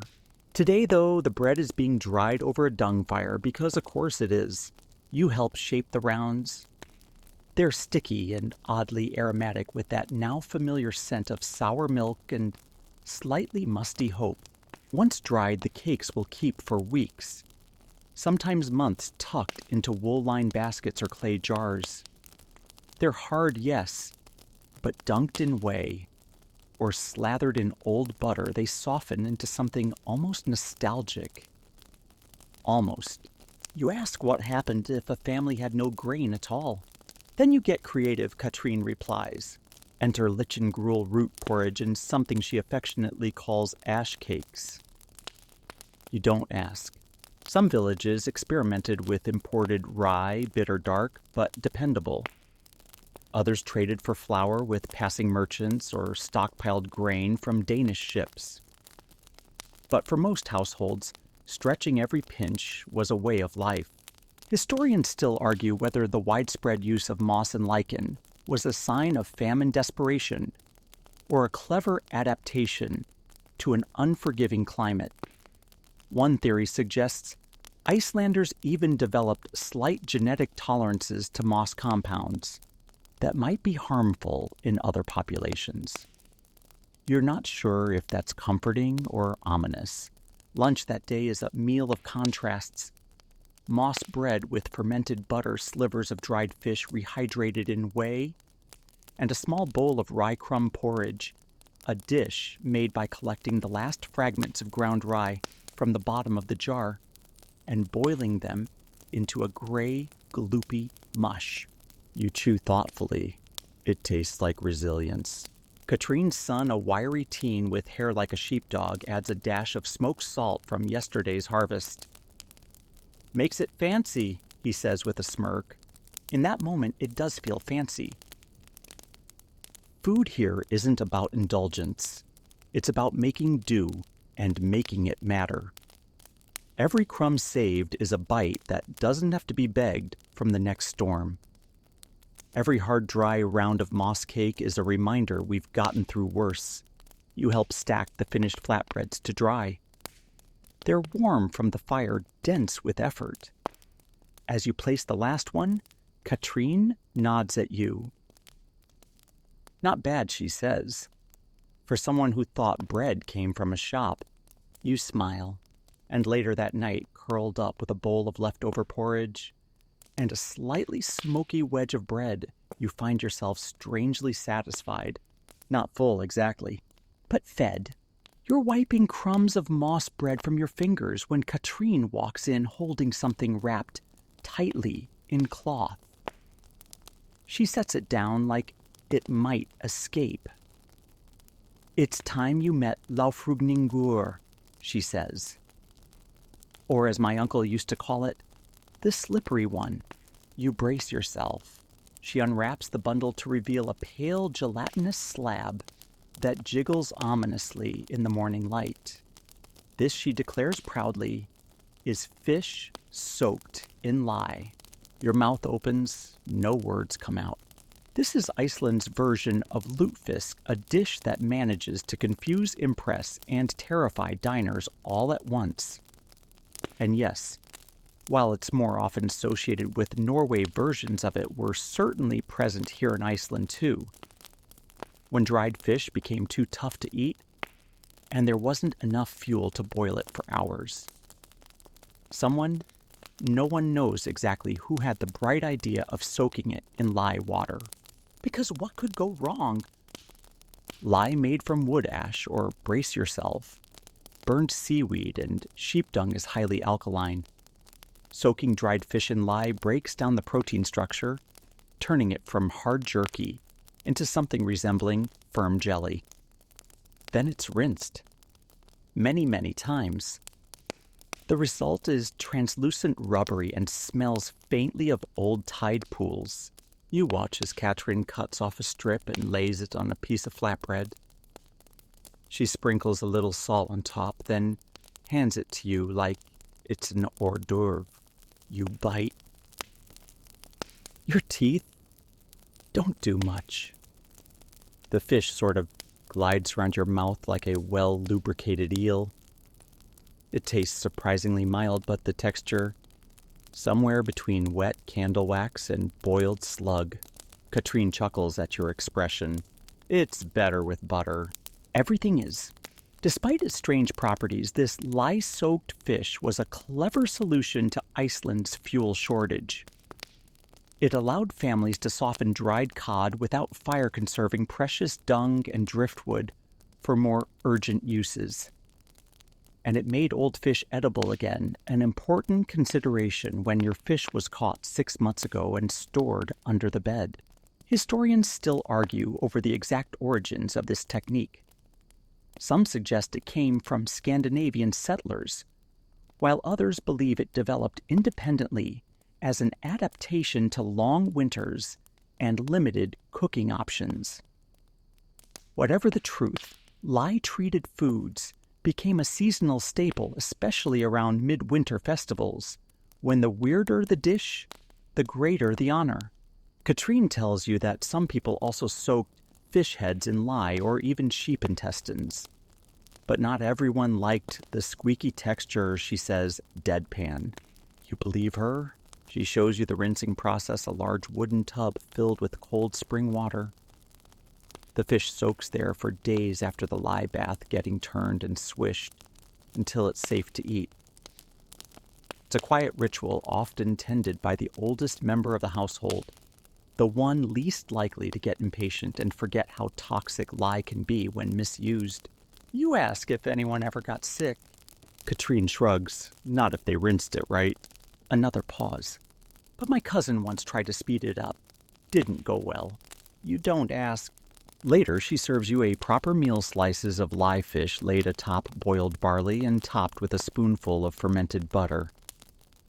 The flavors are gentle, subdued even, but the textures still require a leap of faith. The lye fish doesn't quite chew, it yields. You wash it down with whey. As you eat, Katrin tells you that in some homes this dish was reserved for the elderly, so they wouldn't have to chew. You nod slowly, though you wonder if that's kindness or punishment. When the meal is done, she carefully wraps the remaining fish in cloth and tucks it back into a cold nook beside the door. It will keep another few days, maybe longer, if the wind stays sharp. You lie down that night replaying the feel of jellyfish fish in your mouth. It's not the most comforting sensation, but the more you think about it, the more you admire it. Not the flavor, but the ingenuity. Because when you don't have heat or fuel or fresh meat, you don't panic. You look at your old dried fish shrug and say, let's soak it in something mildly caustic and see what happens. And that somehow works. Only in Iceland. Snow is falling softly today, gentler than usual, like someone whispered to the sky to calm down. Inside the turf house, it's surprisingly cozy. The air smells faintly of wool and whey-soaked moss bread. Katrin sits hunched near the hearth pit, whittling the edge of a sheep's rib bone into what looks like a comb. Something for the little ones, she says. You blink. A toy. No, she grins. Candy. You are both confused and intrigued. Today you're diving into a far less discussed but no less fascinating slice of Icelandic food history, how children satisfied their sweet tooth in a land that barely knew what sweet meant. Spoiler alert, it wasn't chocolate. Katrin lays out a tiny wooden tray. On it, dried fish skins, clotted milk shards, a small jar of honeyed seaweed, and what looks suspiciously like a strip of leather. Pick one, she says. You go for the fish skin. It crunches like jerky, but shatters like dried paper. Surprisingly, it's not awful. It's salty, a little briny, and very chewy. Like a snack that keeps you busy more than it satisfies. This, she explains, was a common treat for Icelandic children, crispy fish skin, sometimes dipped in sour whey to soften it. Other times rubbed with salt or dried herbs for flavor. When you grow up where sugar is rarer than sunlight, you find joy in the weirdest textures. She hands you a brittle, pale chunk of something that looks like dried plaster.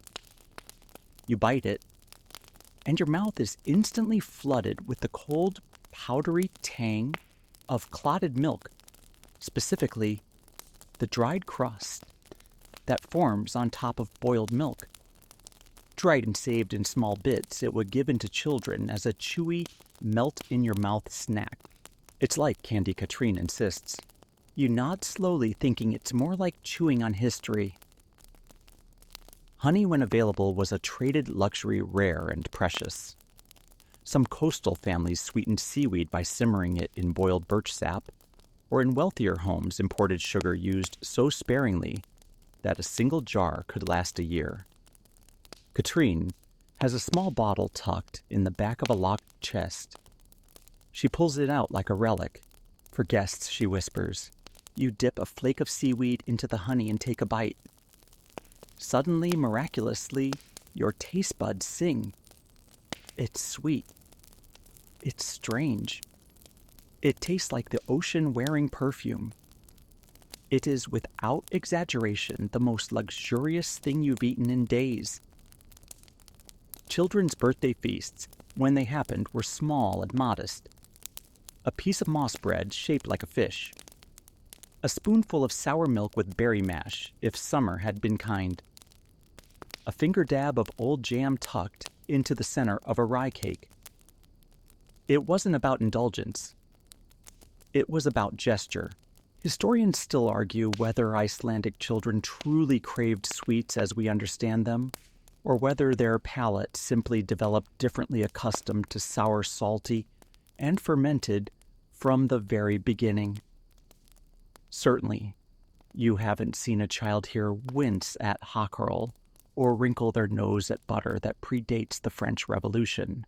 In fact, later that afternoon you watch Katrine's niece, maybe 6 years old, happily chewing on a piece of dried blood sausage like it's a lollipop.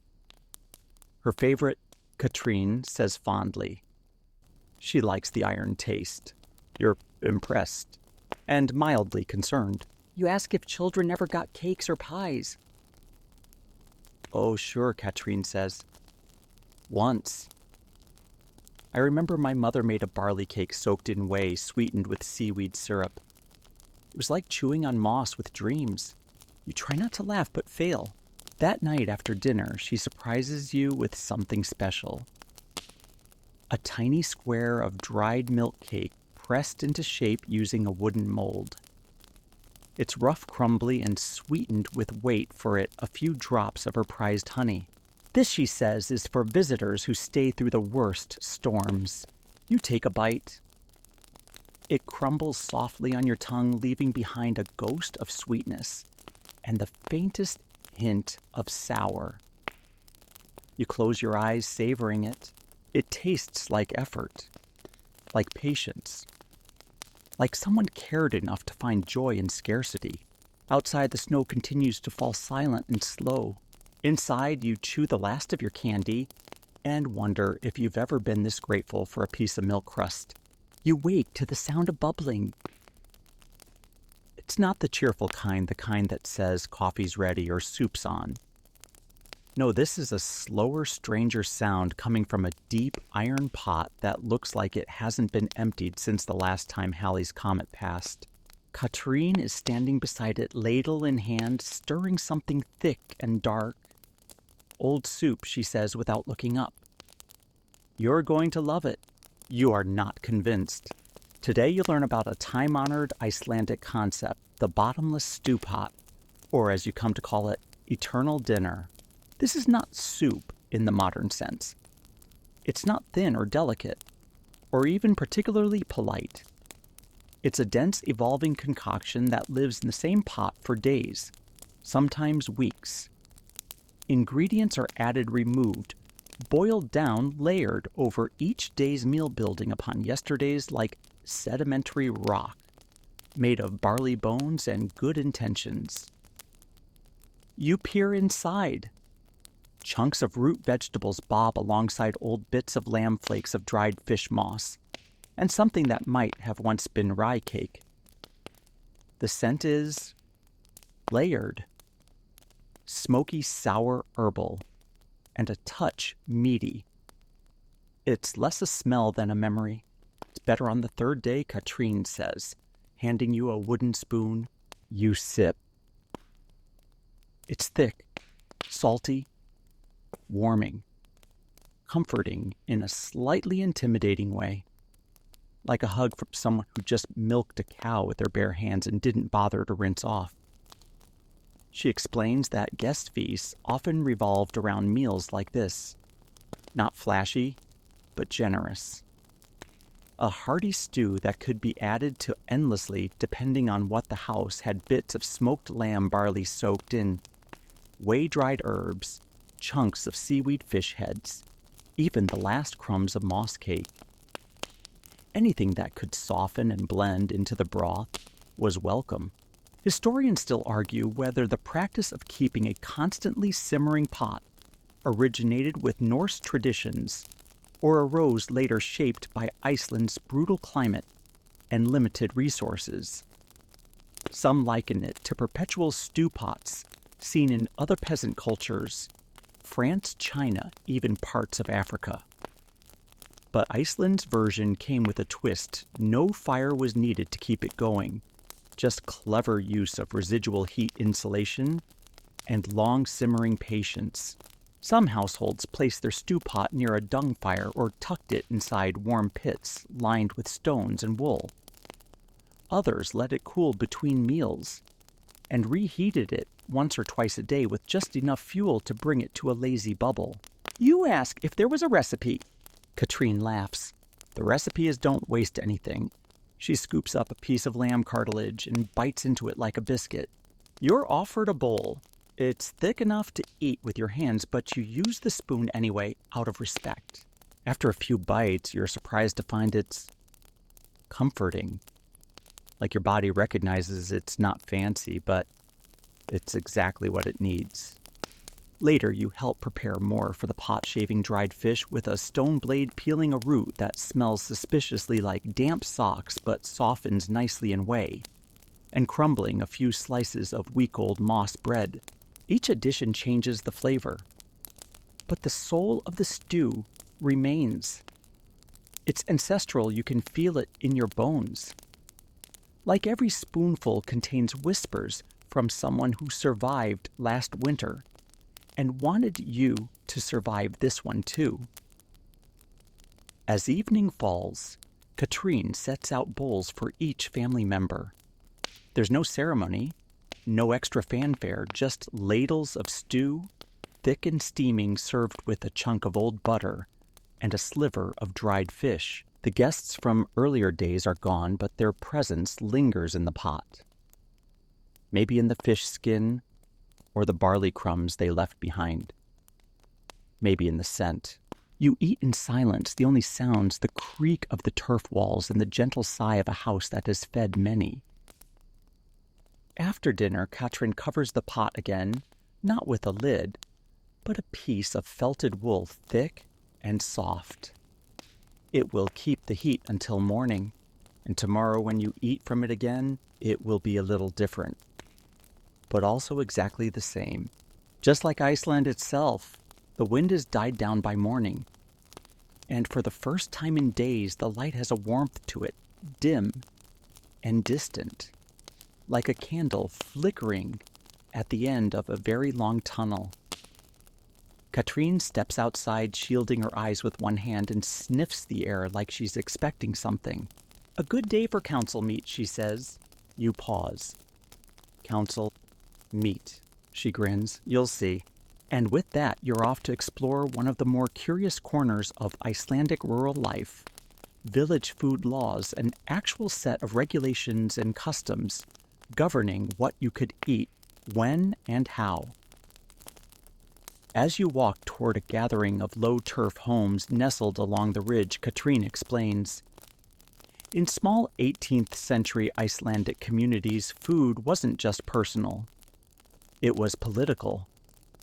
Councils of elders, often just a few well-respected farmers and clergy, set rules about food storage, slaughter dates, portion sizes, and communal preservation efforts. Too many sheep killed in fall, she says. No meat by spring. The council, known as the Hreppur, helped ensure that families rationed wisely.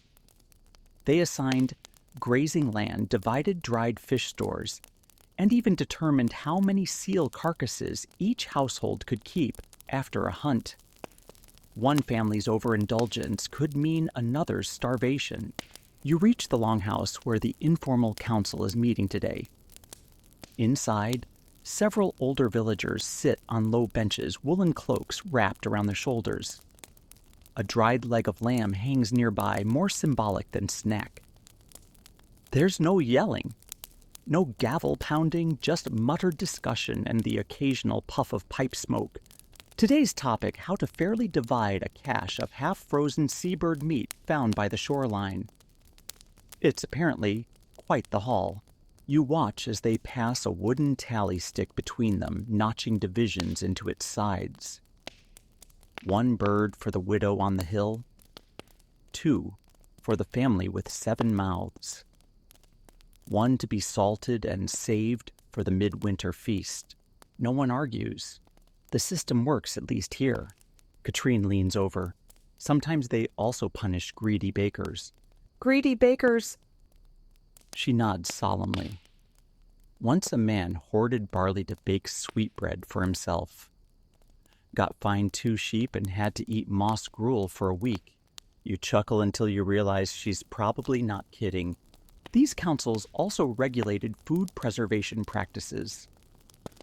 If a family was caught spoiling a batch of skyr by accident, or worse, selling spoiled fish to neighbors, they could be fined, shamed, or required to share from their own stores.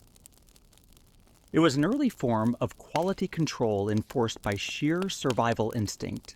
Historians still debate how formal these systems were. Some describe them as loose agreements enforced by social pressure. Others cite written records showing specific food regulations dating back to the 12th century, especially in clergy-run settlements where sins could apparently be measured by soup thickness. One account even mentions a law against eating butter during Lent, unless it was more than 6 months old and sufficiently sour, which here would be every butter. You're served a small bowl of barley broth while you sit in on the tail end of the council. It's laced with dried herbs, a whisper of smoked lamb, and of course a dash of whey. It tastes of order and discipline. The flavor of compromise. After the meeting, the leftover broth is poured back into a pot and reheated for the next family passing through. Nothing is wasted, not even consensus. As you walk back, Katrine explains that food laws weren't about control. They were about continuity. The land offered little. The sea was fickle. But fairness, that could be managed. And in that quiet discipline, there was a kind of peace. That evening, she hands you a tally stick of your own. Just a souvenir, she says. But if you notch it every time you eat something fermented, you'll fill it by week's end. You laugh and pocket it. Later, over cold moss bread and a little bite of council-approved seabird, tough, salty, and unexpectedly gamey.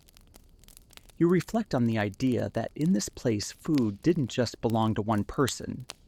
It belonged to the village, and somehow that made every bite taste more earned. The next morning feels different. Not warmer exactly, but quieter.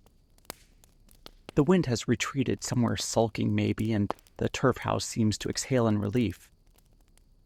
You wake to Katrine, humming softly, as she rearranges a series of clay pots under a thick wool cover near the back wall.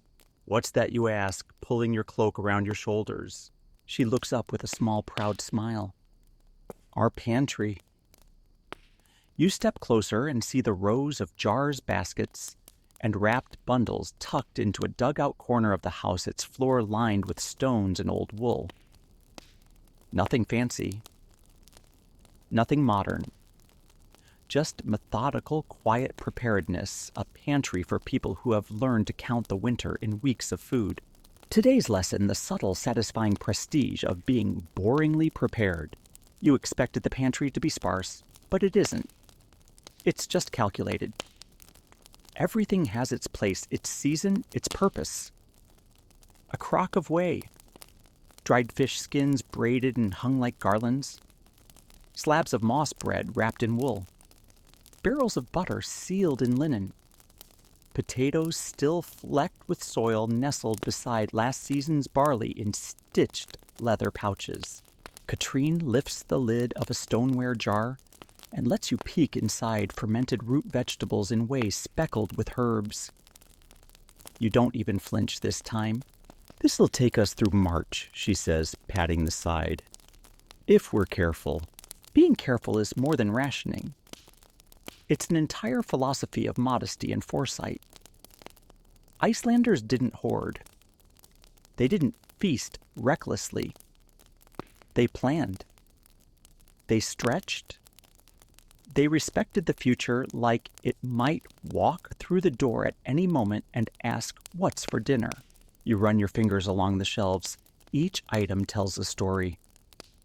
The skyer pot is layered with cheesecloth that's been used and reused for years. The dried fish bundle is tied with string made from twisted sheep gut. Even the moss cakes are labeled charcoal marks, indicating the month they were baked.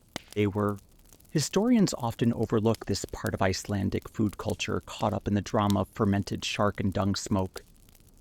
But the real backbone of survival here wasn't weirdness, it was organization.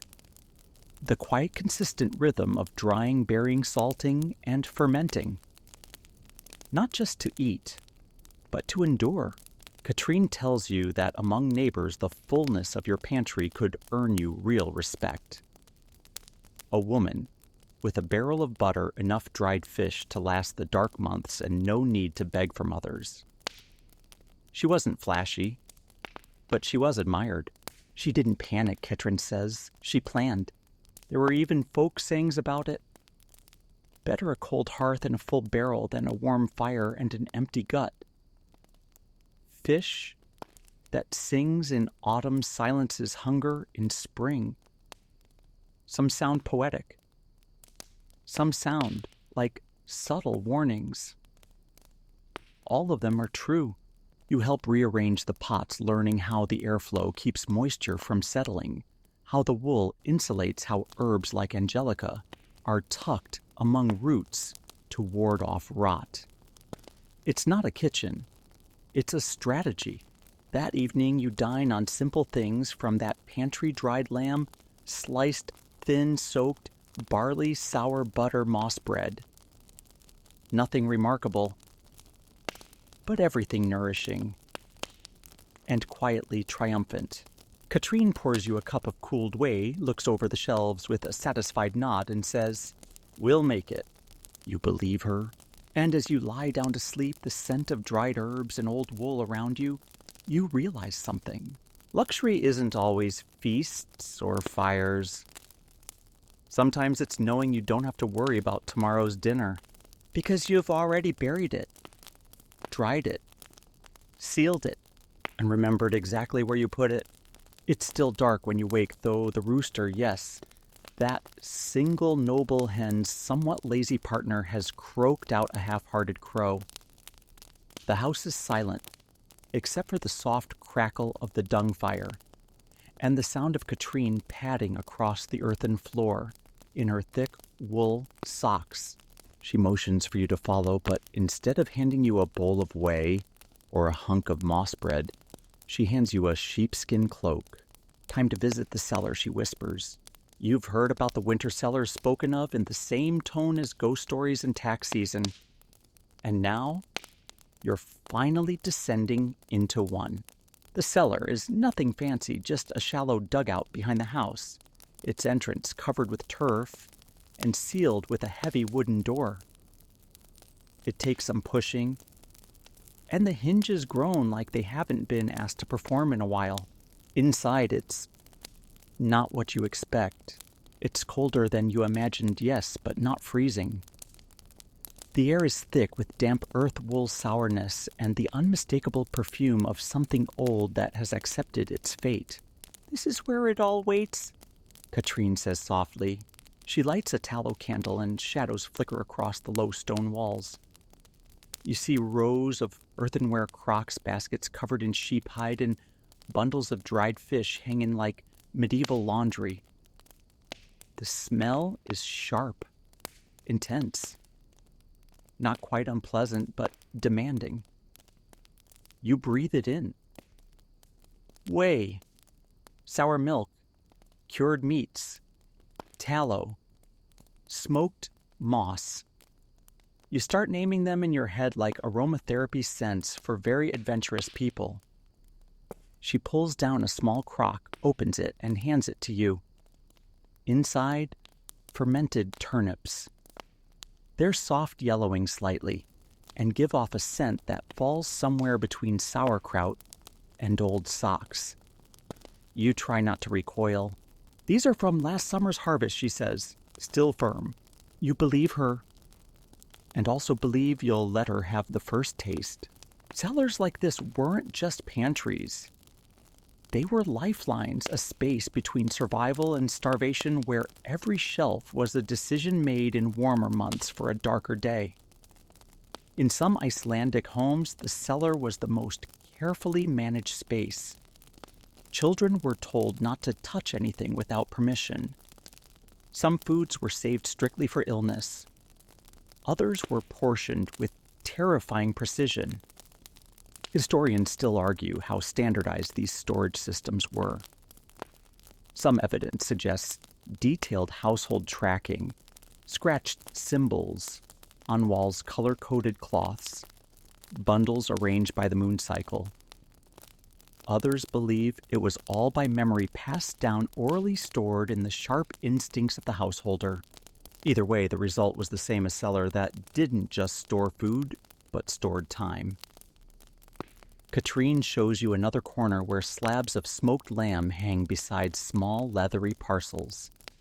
Inside each one dried herbs moss, and occasionally a surprise like a single clove of garlic, or a piece of traded cinnamon bark.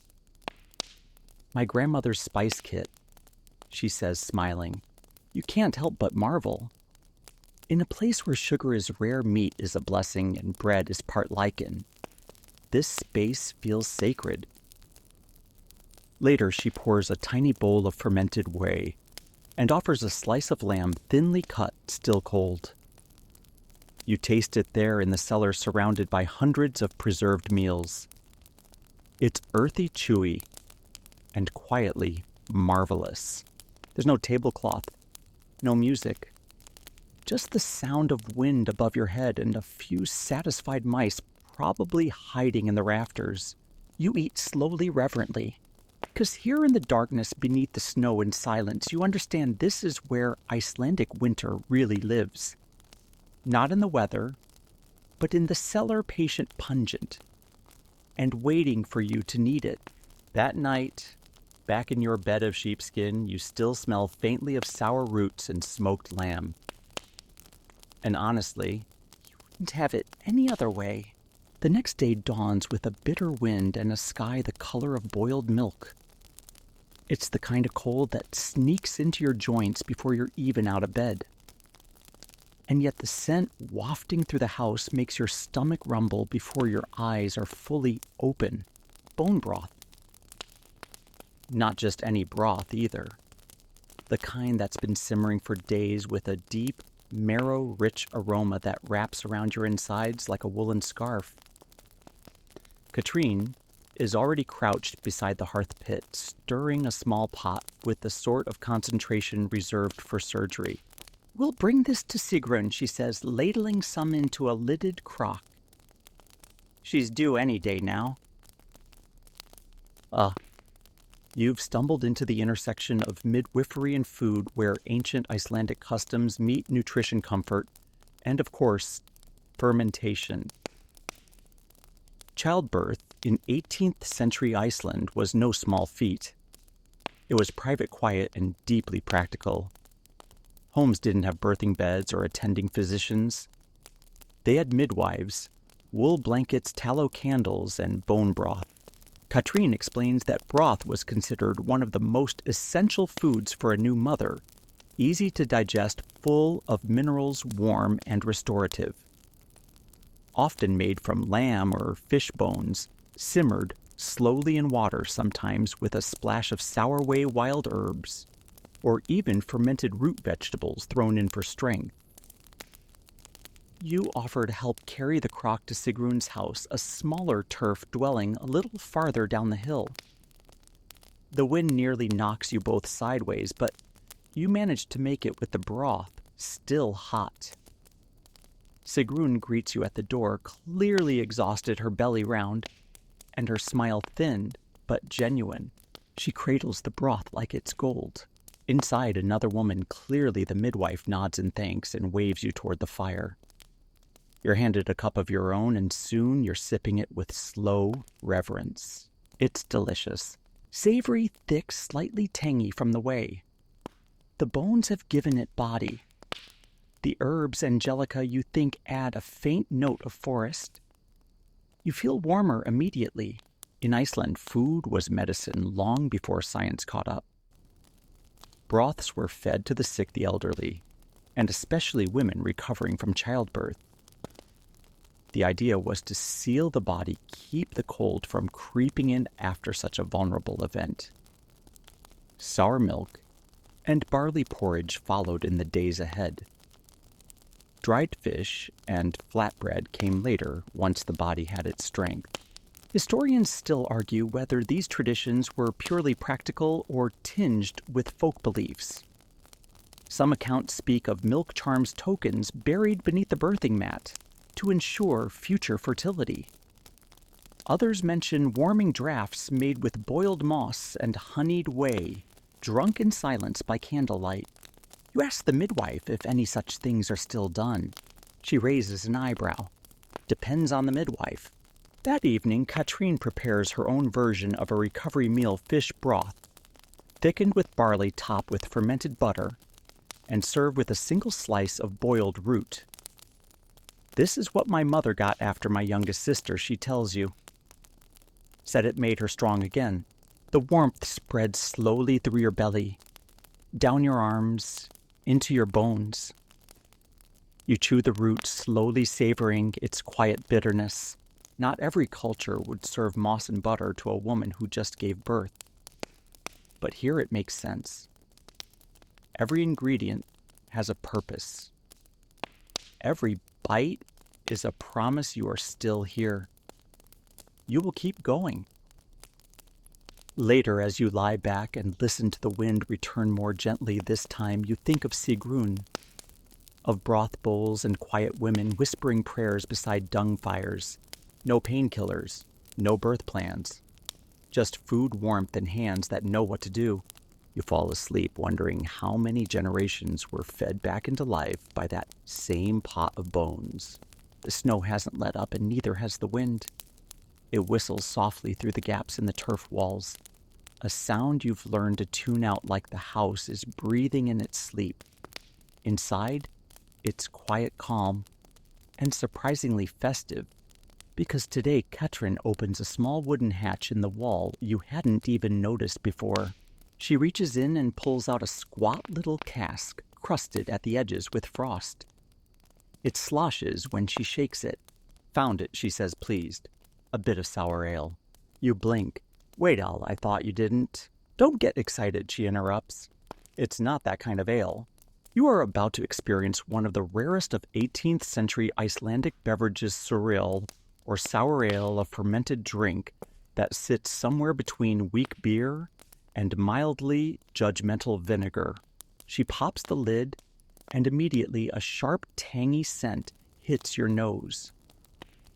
Think of Skyer left too close to a warm hearth or a jar of pickled bread gone rogue. It's not unpleasant, but it is assertive. Made it with barley whey and a little dried angelica root, she says, pouring you a ladleful into a horn cup. Didn't have hops or sugar or, well, anything. You take a cautious sip. It's sour, fizzy in a way that feels accidental, slightly bitter, and just a little warm as it slides down your throat. It's nothing like modern beer. It's more like a drinkable argument between milk and moss. Katrin nods at your expression. Exactly. Brewing wasn't common in Iceland during this period. The climate made it difficult to grow grains in the quantities needed, and hops were virtually non-existent. Alcohol was often imported if you were wealthy or bartered in secret.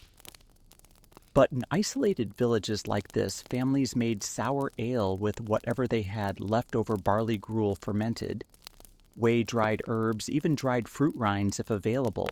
It wasn't made for celebration. It was made for clean water with benefits. A touch of flavor. A faint warmth. Maybe a light buzz if the yeast got lucky. Historians still argue how widespread brewing was in Iceland before commercial alcohol arrived. Some records suggest ale was common in the early medieval period brought by Norse settlers. But over time, especially during harsh centuries of famine and isolation, brewing shrank down to small-scale efforts, household projects that blurred the line between drink and soup. Katrine pulls out a second bottle, this one a bit clearer, sealed with a twist of sheep gut. This one's older, she says. Don't smell it. Just drink. You obey. Stronger. Sharper. Like being elbowed by a goat and kissed by vinegar at the same time. But it has character. And in a strange way, you kinda like it. She pours some into a pot to warm it gently over the fire. We used to serve this with dried moss and toasted fish skin, she adds. Makes the ale feel fancy. Later you sip warm sewer ale with a small bowl of smoky fish chips. You're not sure if your taste buds are evolving or retreating. But your body feels warm. Your head slightly light. Careful, Katrin warns. Too much and you'll dream in Old Norse. You laugh but then pause. Is she joking? You ask how often she makes this. Only when I feel patient, she says. It takes weeks, sometimes months. If it goes wrong, you can use it to clean tools. You nod. That tracks. She tells you stories of other families brewing quietly, sharing bottles during long winter nights, passing horn cups around while someone recited a saga. The ale might not have been strong, but the ritual was. It was connection. A little brightness in the dark. That night, you lie on your sheepskin bed warm from fermented barley and mildly drunk on historical charm. The wind taps against the roof like it wants in. But inside, it's safe. You feel like a guest at a party thrown by the past. You smile in the dark, slightly giddy, and whisper to yourself, who knew moss beer could feel like a hug? By now, your tongue has been thoroughly trained in sour. Your stomach fortified by smoked lamb, and your sense of culinary caution gently dismantled. You think you're ready for anything. That confidence evaporates when Katrin hands you a bowl filled with green-gray paste and says, "Don't eat that." You blink. I wasn't planning to. Good, she replies. It's mostly poison. Welcome to the fine art of not accidentally killing yourself in Iceland, where nature offers up just enough edible plants to be useful, and just enough deadly ones to keep you humble. Today's adventure is a crash course in how to avoid poisoning yourself with lichen-identify, digestible moss, and differentiate between helpful bitterness and hospital-grade regret. Katrin spreads out a cloth on the table. On it, a collection of dried plants' roots and vaguely crumbly bits that could be either food or a dare. She points to each in turn. This one's safe if you boil it twice. That one's only safe if you dry it on a stone. This one she pokes a fuzzy gray lump only the sheep eat. And even they look uncertain. You're introduced to Iceland moss again, which you now understand isn't really moss, but a type of lichen. It's edible if properly boiled or soaked to remove the bitter acids. If not, it can irritate the stomach or worse if consumed in large amounts. Katrin describes how during lean winters families foraged anything green, often guided by experience more than science. Young children learned early to recognize usable moss versus angry moss, and there were tales half cautionary, half real, of entire stews that ended in regret. You try a safe piece, boiled moss soaked in whey, pressed into a tiny dumpling. It tastes like bitterness wearing a milk costume. But it's not bad. You've had worse. She then brings out a small wooden box. Inside is a fine powder ground lichen dried and processed into a rudimentary flour. It's useful in baking, she says. You'll know it's safe because I'm still alive. You appreciate that benchmark. Historians often note how Icelanders were both brave and alarmingly calm about food safety. With no scientific tools, they relied on trial tradition and intense community memory. If a plant made someone sick, everyone heard about it. If a trick worked, boil it with ash, soak it in whey, dry it under a sheepskin. Then it became law. One such trick to test unknown plants by feeding tiny amounts to a sheep and watching what happened. You ask if that's true. Katrin just shrugs. Sheep don't talk, but they do complain. She tells you of mistaken identity episodes when edible roots were confused with lookalikes, or a child ate a handful of berries no one had seen before. Sometimes you get lucky, she says. Sometimes you make soup you only make once. There's also the practice of safe mixing, diluting questionable ingredients with safer ones like mixing moss flour into barley or using whey to neutralize certain acids. Folk wisdom acted like chemistry balanced pH. Don't overload the gut. And for goodness sake, don't eat anything that glows in the dark. This explains the constant pairing of unfamiliar plants with fermented dairy skyr whey and butter weren't just food. They were insurance policies. You spend the afternoon learning how to safely scrape edible lichen from rocks, how to test bitterness by holding a pinch on your tongue, and which plants you should just bow to and walk away from. At dinner, you're given a small bowl of lichen barley stew, sour from whey and slightly floral. You chew cautiously. It's hearty, warm, and vaguely mineral. You survive. And that's the point. As Katrine clears the bowls, she nods at you approvingly. You've got a good instinct, she says. You only winced twice today. You smile, thinking how far you've come. From gagging at shark to casually discussing moss toxicity like a seasoned villager. Tonight you fall asleep grateful, not just for the food, but for the thousands of years of trial and error that mean you didn't mistake a decorative root for dinner. Survival, it turns out, is a community effort. And mossy, bitter, near-poisonous comfort never tasted so earned.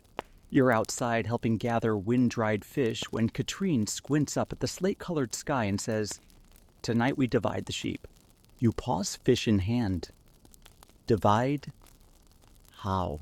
With care she answers, and a sharp knife. And so begins your crash course in communal butchering 18th century Icelandic style, where every part of the animal is used, and where what you receive depends not on how much you want, but on how well you share. Back inside, the table is cleared, a clean wool cloth laid down. You see tools, nothing fancy. A few curved knives, some twine, and a clay pot for blood. This is not a butchering scene from a city market. This is ritual, quiet, methodical practice. The sheep has already been slaughtered respectfully and efficiently. The meat is ready to be portioned. In a village like this one, sheep might feed several families, and so the division is done with fairness in mind, not appetite. Katrine runs you through the basics. The shoulders go to the family with children, the head to the eldest member of the village for wisdom, she says with a smirk. The heart and liver are cleaned and boiled with barley for a shared meal. The intestines washed and braided into sausages. The stomach is cleaned, dried, and turned into a pouch to store fat. Even the feet are used, boiled into glue, or chewed by children as a snack. You help wrap each cut in moss and wool labeled with charcoal marks and tied with string. Deliveries are made on foot quietly and without fuss. No one hoards. No one questions the choices. The village eats together even in separate homes. Historians often emphasize the importance of kinship in Iceland's survival, but few mention the degree of meat diplomacy that governed daily life. These were not people who fought over the best cut. They were people who made stew from bones and gratitude from gristle. You ask about the blood. Katrine holds up a small jug. Blood pudding. We mix it with rye barley, maybe some root mash. Keeps well. Tastes better than it sounds. She offers you a sample, a slice of congealed blood sausage, slightly sour, cooked in whey.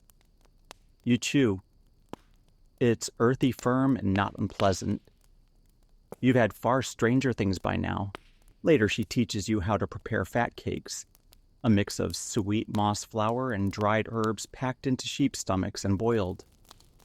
These were winter rations, rich in calories, stored cold and sliced thin. Not delicious, but vital You don't eat to feel full here, she says. You eat to keep your hands from shaking in the morning. As night falls, the remaining parts of the sheep are smoked gently over a low fire, mostly dung, a little seaweed. The air grows dense and fragrant with that now familiar tang of charred lamb and scorched moss. You help hang the bones from the rafters where they'll dry into soup stock for the leanest months. When it's all done, Katrin hands you a thin sliver of cheek meat from the head lightly salted and smoked. You eat it without hesitation. It's delicious. Soft, savory, smoky.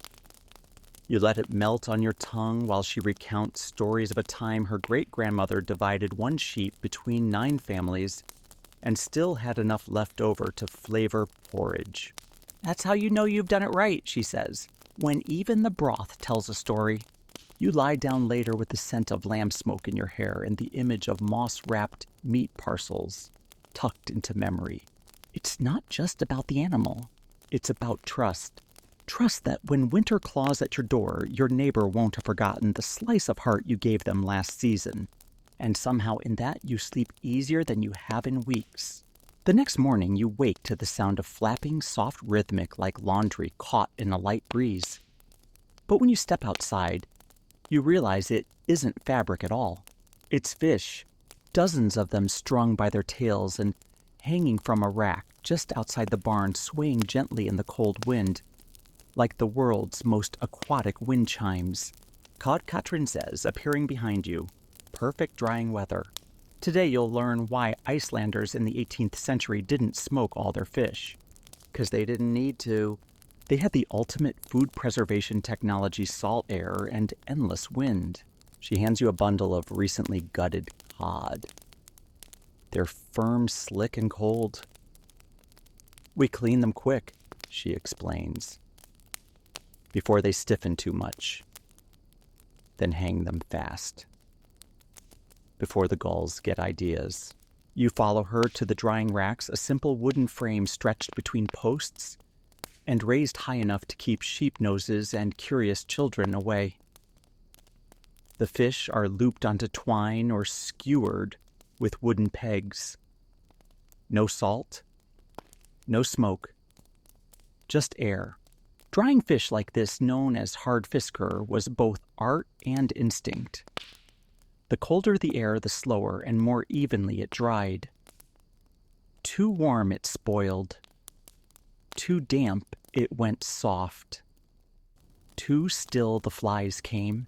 But when it worked, and it often did, it transformed fresh fish into something tough, flavorful, and astonishingly durable. Hard fisker could last months, even years.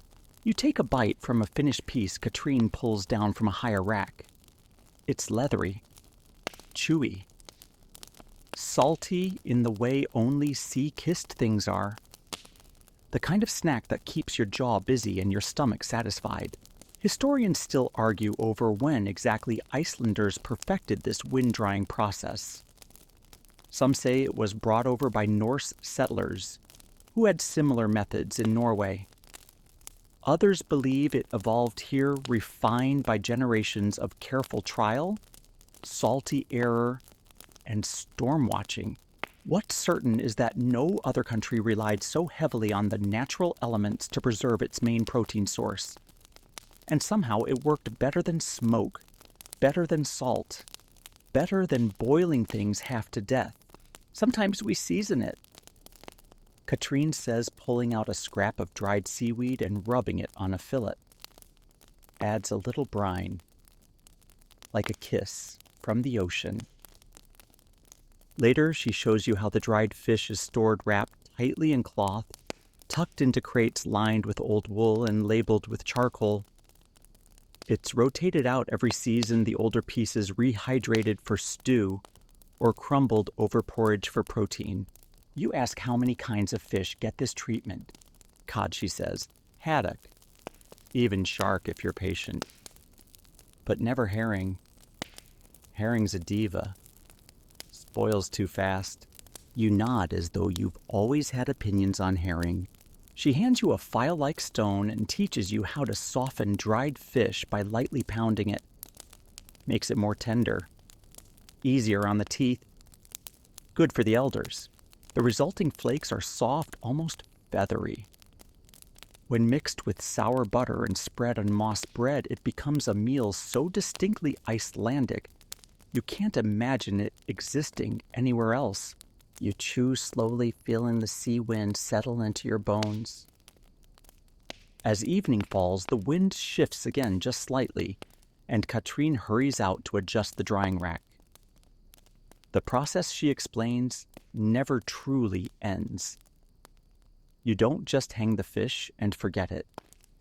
You tend to it, like a crop, like a promise. That night, you lie awake in your sheepskin bed, listening to the faint rustling of fish outside, the steady sigh of the wind, and the comforting knowledge that nature, despite her attitude, has partnered with these people, teaching them how to survive with just air and time. No fire, no spice, just patience and salt in the bones. It's been nearly a month since you stepped into this frostbitten corner of history, and by now your taste buds have weathered more fermentation than a Parisian cheese shop. You've eaten sour moss dumplings, blood sausages, and things that once lived in a sheep's stomach. But nothing Katrine warns you quite prepares you for the butter cellar.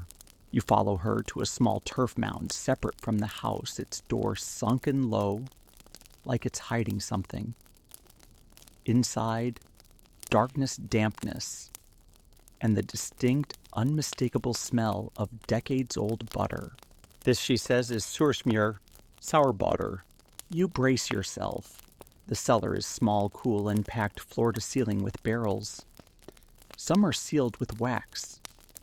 Others are simply tied with aged cloth and grease. The air is thick with the scent of salt milk fat and mild regret. And pride. Because in 18th century Iceland, this wasn't waste. It was wealth. You'd be forgiven for thinking butter was just another fat for cooking. But here it was currency. It paid rents. It bartered for tools. It was stashed like treasure. Families even buried it to keep it hidden safe from rats, rivals, and occasionally rain. And the older it was, the more valuable. Some of the barrels in this cellar, Katrine claims, are over a decade old. This one's from my mother's wedding year, she says, patting a particularly lumpy specimen. You ask what makes it sour. Time, she says, and darkness and patience. Sursmjör is made from cultured cream, churned into butter, and then stored, sometimes salted, sometimes not, in cool cellars or buried beneath turf. Over the months and years, it ferments, slowly, powerfully. It darkens, softens, and develops a pungent aroma that's been compared variously to cheese vinegar soil and what one travel writer once described as butter's shadow self. You are offered a sample. It's served in the smallest dish you've ever seen, like it might escape. Spread thinly on flat moss bread and topped with a whisper of dried fish. You bite. First nothing, then pow. A tidal wave of sour, earthy depth with a creamy richness that lingers at the back of your throat like a philosophical question. You blink. That's intense, you say. Katrine nods approvingly. Good batch. Historians still argue whether sour butter was invented out of necessity or preference. Some suggest it began as a preservation method in the absence of salt. Others think the fermentation added flavor, protein, even probiotic benefit, though probiotic wasn't exactly a word back then. What's certain is, the more sour the butter, the higher the social value. A well-aged butter barrel could be worth more than a year's worth of dried fish. Some landlords required rent in butter, measuring it by weight and scent. If it didn't bite your nose, Katrine says they'd say it was too fresh. Later, she shows you how to freshen a sour butter serving by folding in a bit of whey and chopped herbs. It mellows it out slightly. You still feel like you've licked an old barn door, but now with a touch of rosemary. You eat a full meal with it. Moss bread, sour butter, dried haddock, and barley cooked in milk. It's rich, tangy, and surprisingly comforting. Afterwards, Katrine reseals the butter barrel with cloth and tallow and places a small stone on top. To keep it honest, she says. You lie in bed that night, stomach full, senses tingling with sour thinking about a society where your worth could be measured in butter barrels. Not gold, not jewels. Just a tub of something you buried 6 years ago and hoped didn't turn into regret. It's strange, and it's perfect. Because here survival isn't loud. It's not grand. It's careful. And maybe that's what makes it taste so sharp, so sour, so unforgettable. You've helped salt lamb, dry cod, mash moss into dough, and sip your way through way and wind. But there's one quiet thread that's been running beneath all of it, woven into every barrel bundle and bread round fire. Not the blazing, roaring hearths you might imagine from medieval movies. Not the open flames licking the sides of iron pots in some bustling tavern. No, in 18th century Iceland, fire was something you earned, something you negotiated, something subtle. Today, Katrine is trimming dried sheep dung into tidy pebble-sized pieces and stacking them like sacred kindling beside the hearth pit. You'll want a gentle burn, she says, not looking up. Too fast and it won't heat the stone. Too slow, and you'll be cold and hungry. You're learning about life without wood, a culinary and domestic challenge most people never even think about. Iceland by the 18th century was nearly deforested. The native birch trees, never large to begin with, had been cut down long before for ships building and fuel.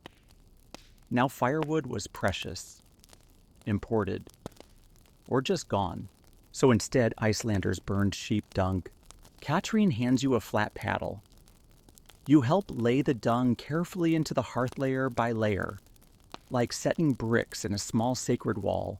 It lights slowly, then burns with a low, steady flame, no smoke, no drama. It smells faintly of hay and earth with a touch of sheep. You don't flinch. You've come a long way. The heat it gives off is gentle, direct. Perfect for slow cooking, drying, and keeping the frost off your nose. Historians describe how entire meal strategies were built around this kind of fire. There was no blast furnace approach to boiling soup. Instead, food simmered low and slow, sometimes all day, absorbing every ember's worth of warmth. That's why so many Icelandic dishes are fermented, dried, or cooked passively with geothermal heat. You only got so much burn per day. And fuel, that was gathered dried, stacked, and guarded. Some households saved whalebone or driftwood washed ashore used only for special occasions. Others banked ashes and smoldered moss using clever airflow tricks to extend a fire's life by hours. Katrine shows you how to heat stones near the hearth, then bury them inside moss bread dough to bake it from the inside out. We call that a baker's trick, she says. Also a winter trick. Also a don't freeze to death trick. You help her toast slices of dried fish on a stone heated by dung fire.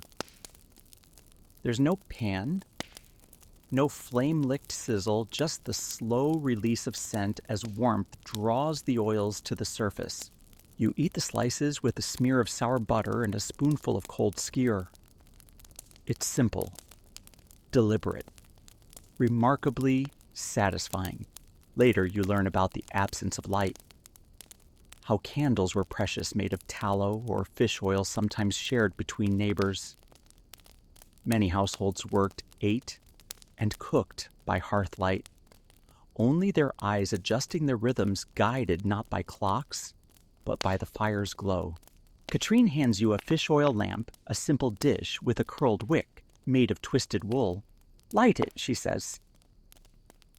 You do.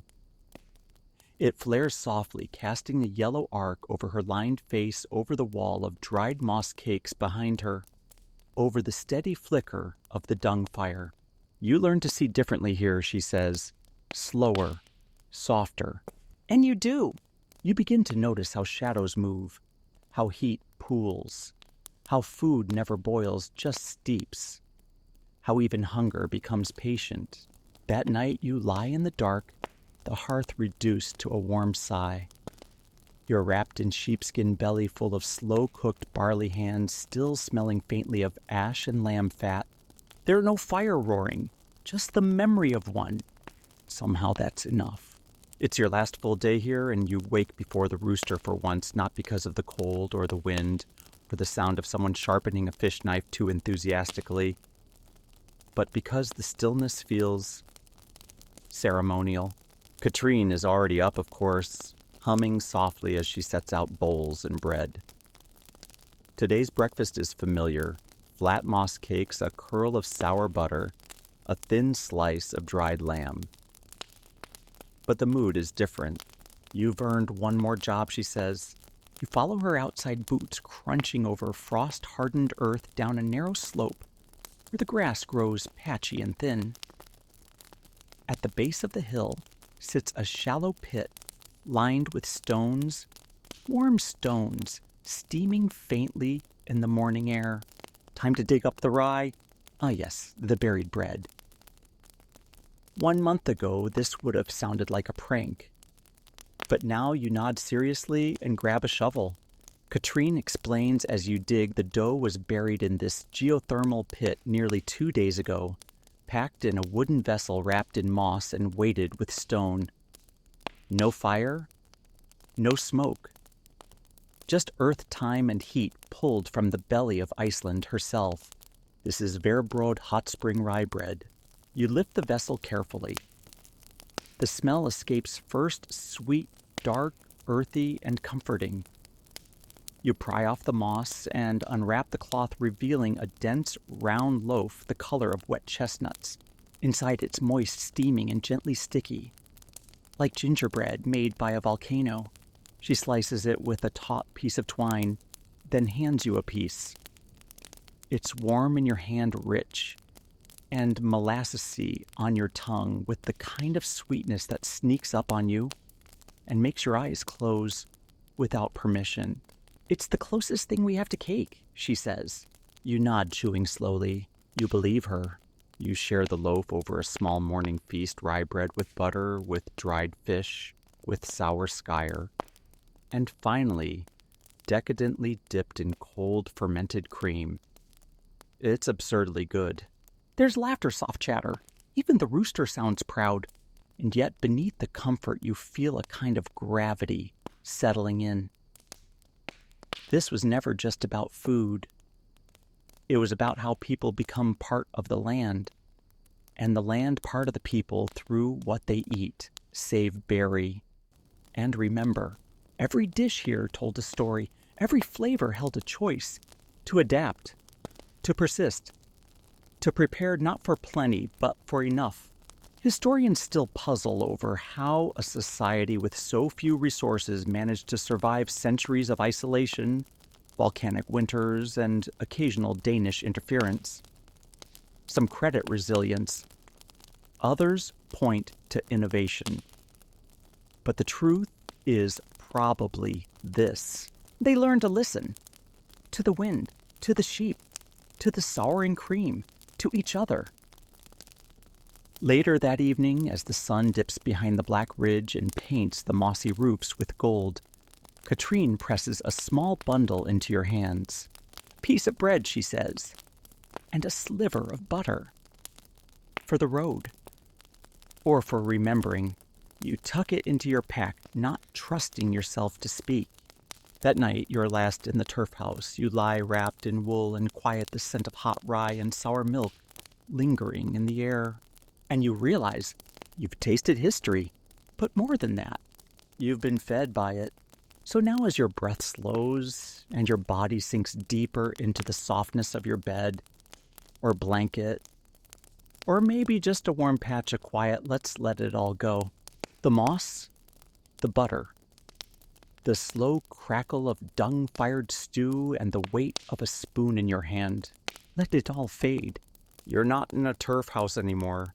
You're floating just outside of it, above the snow-dusted roof, above the coast, and the sea and the far-off horizon.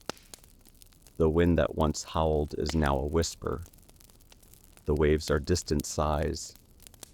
The world has exhaled.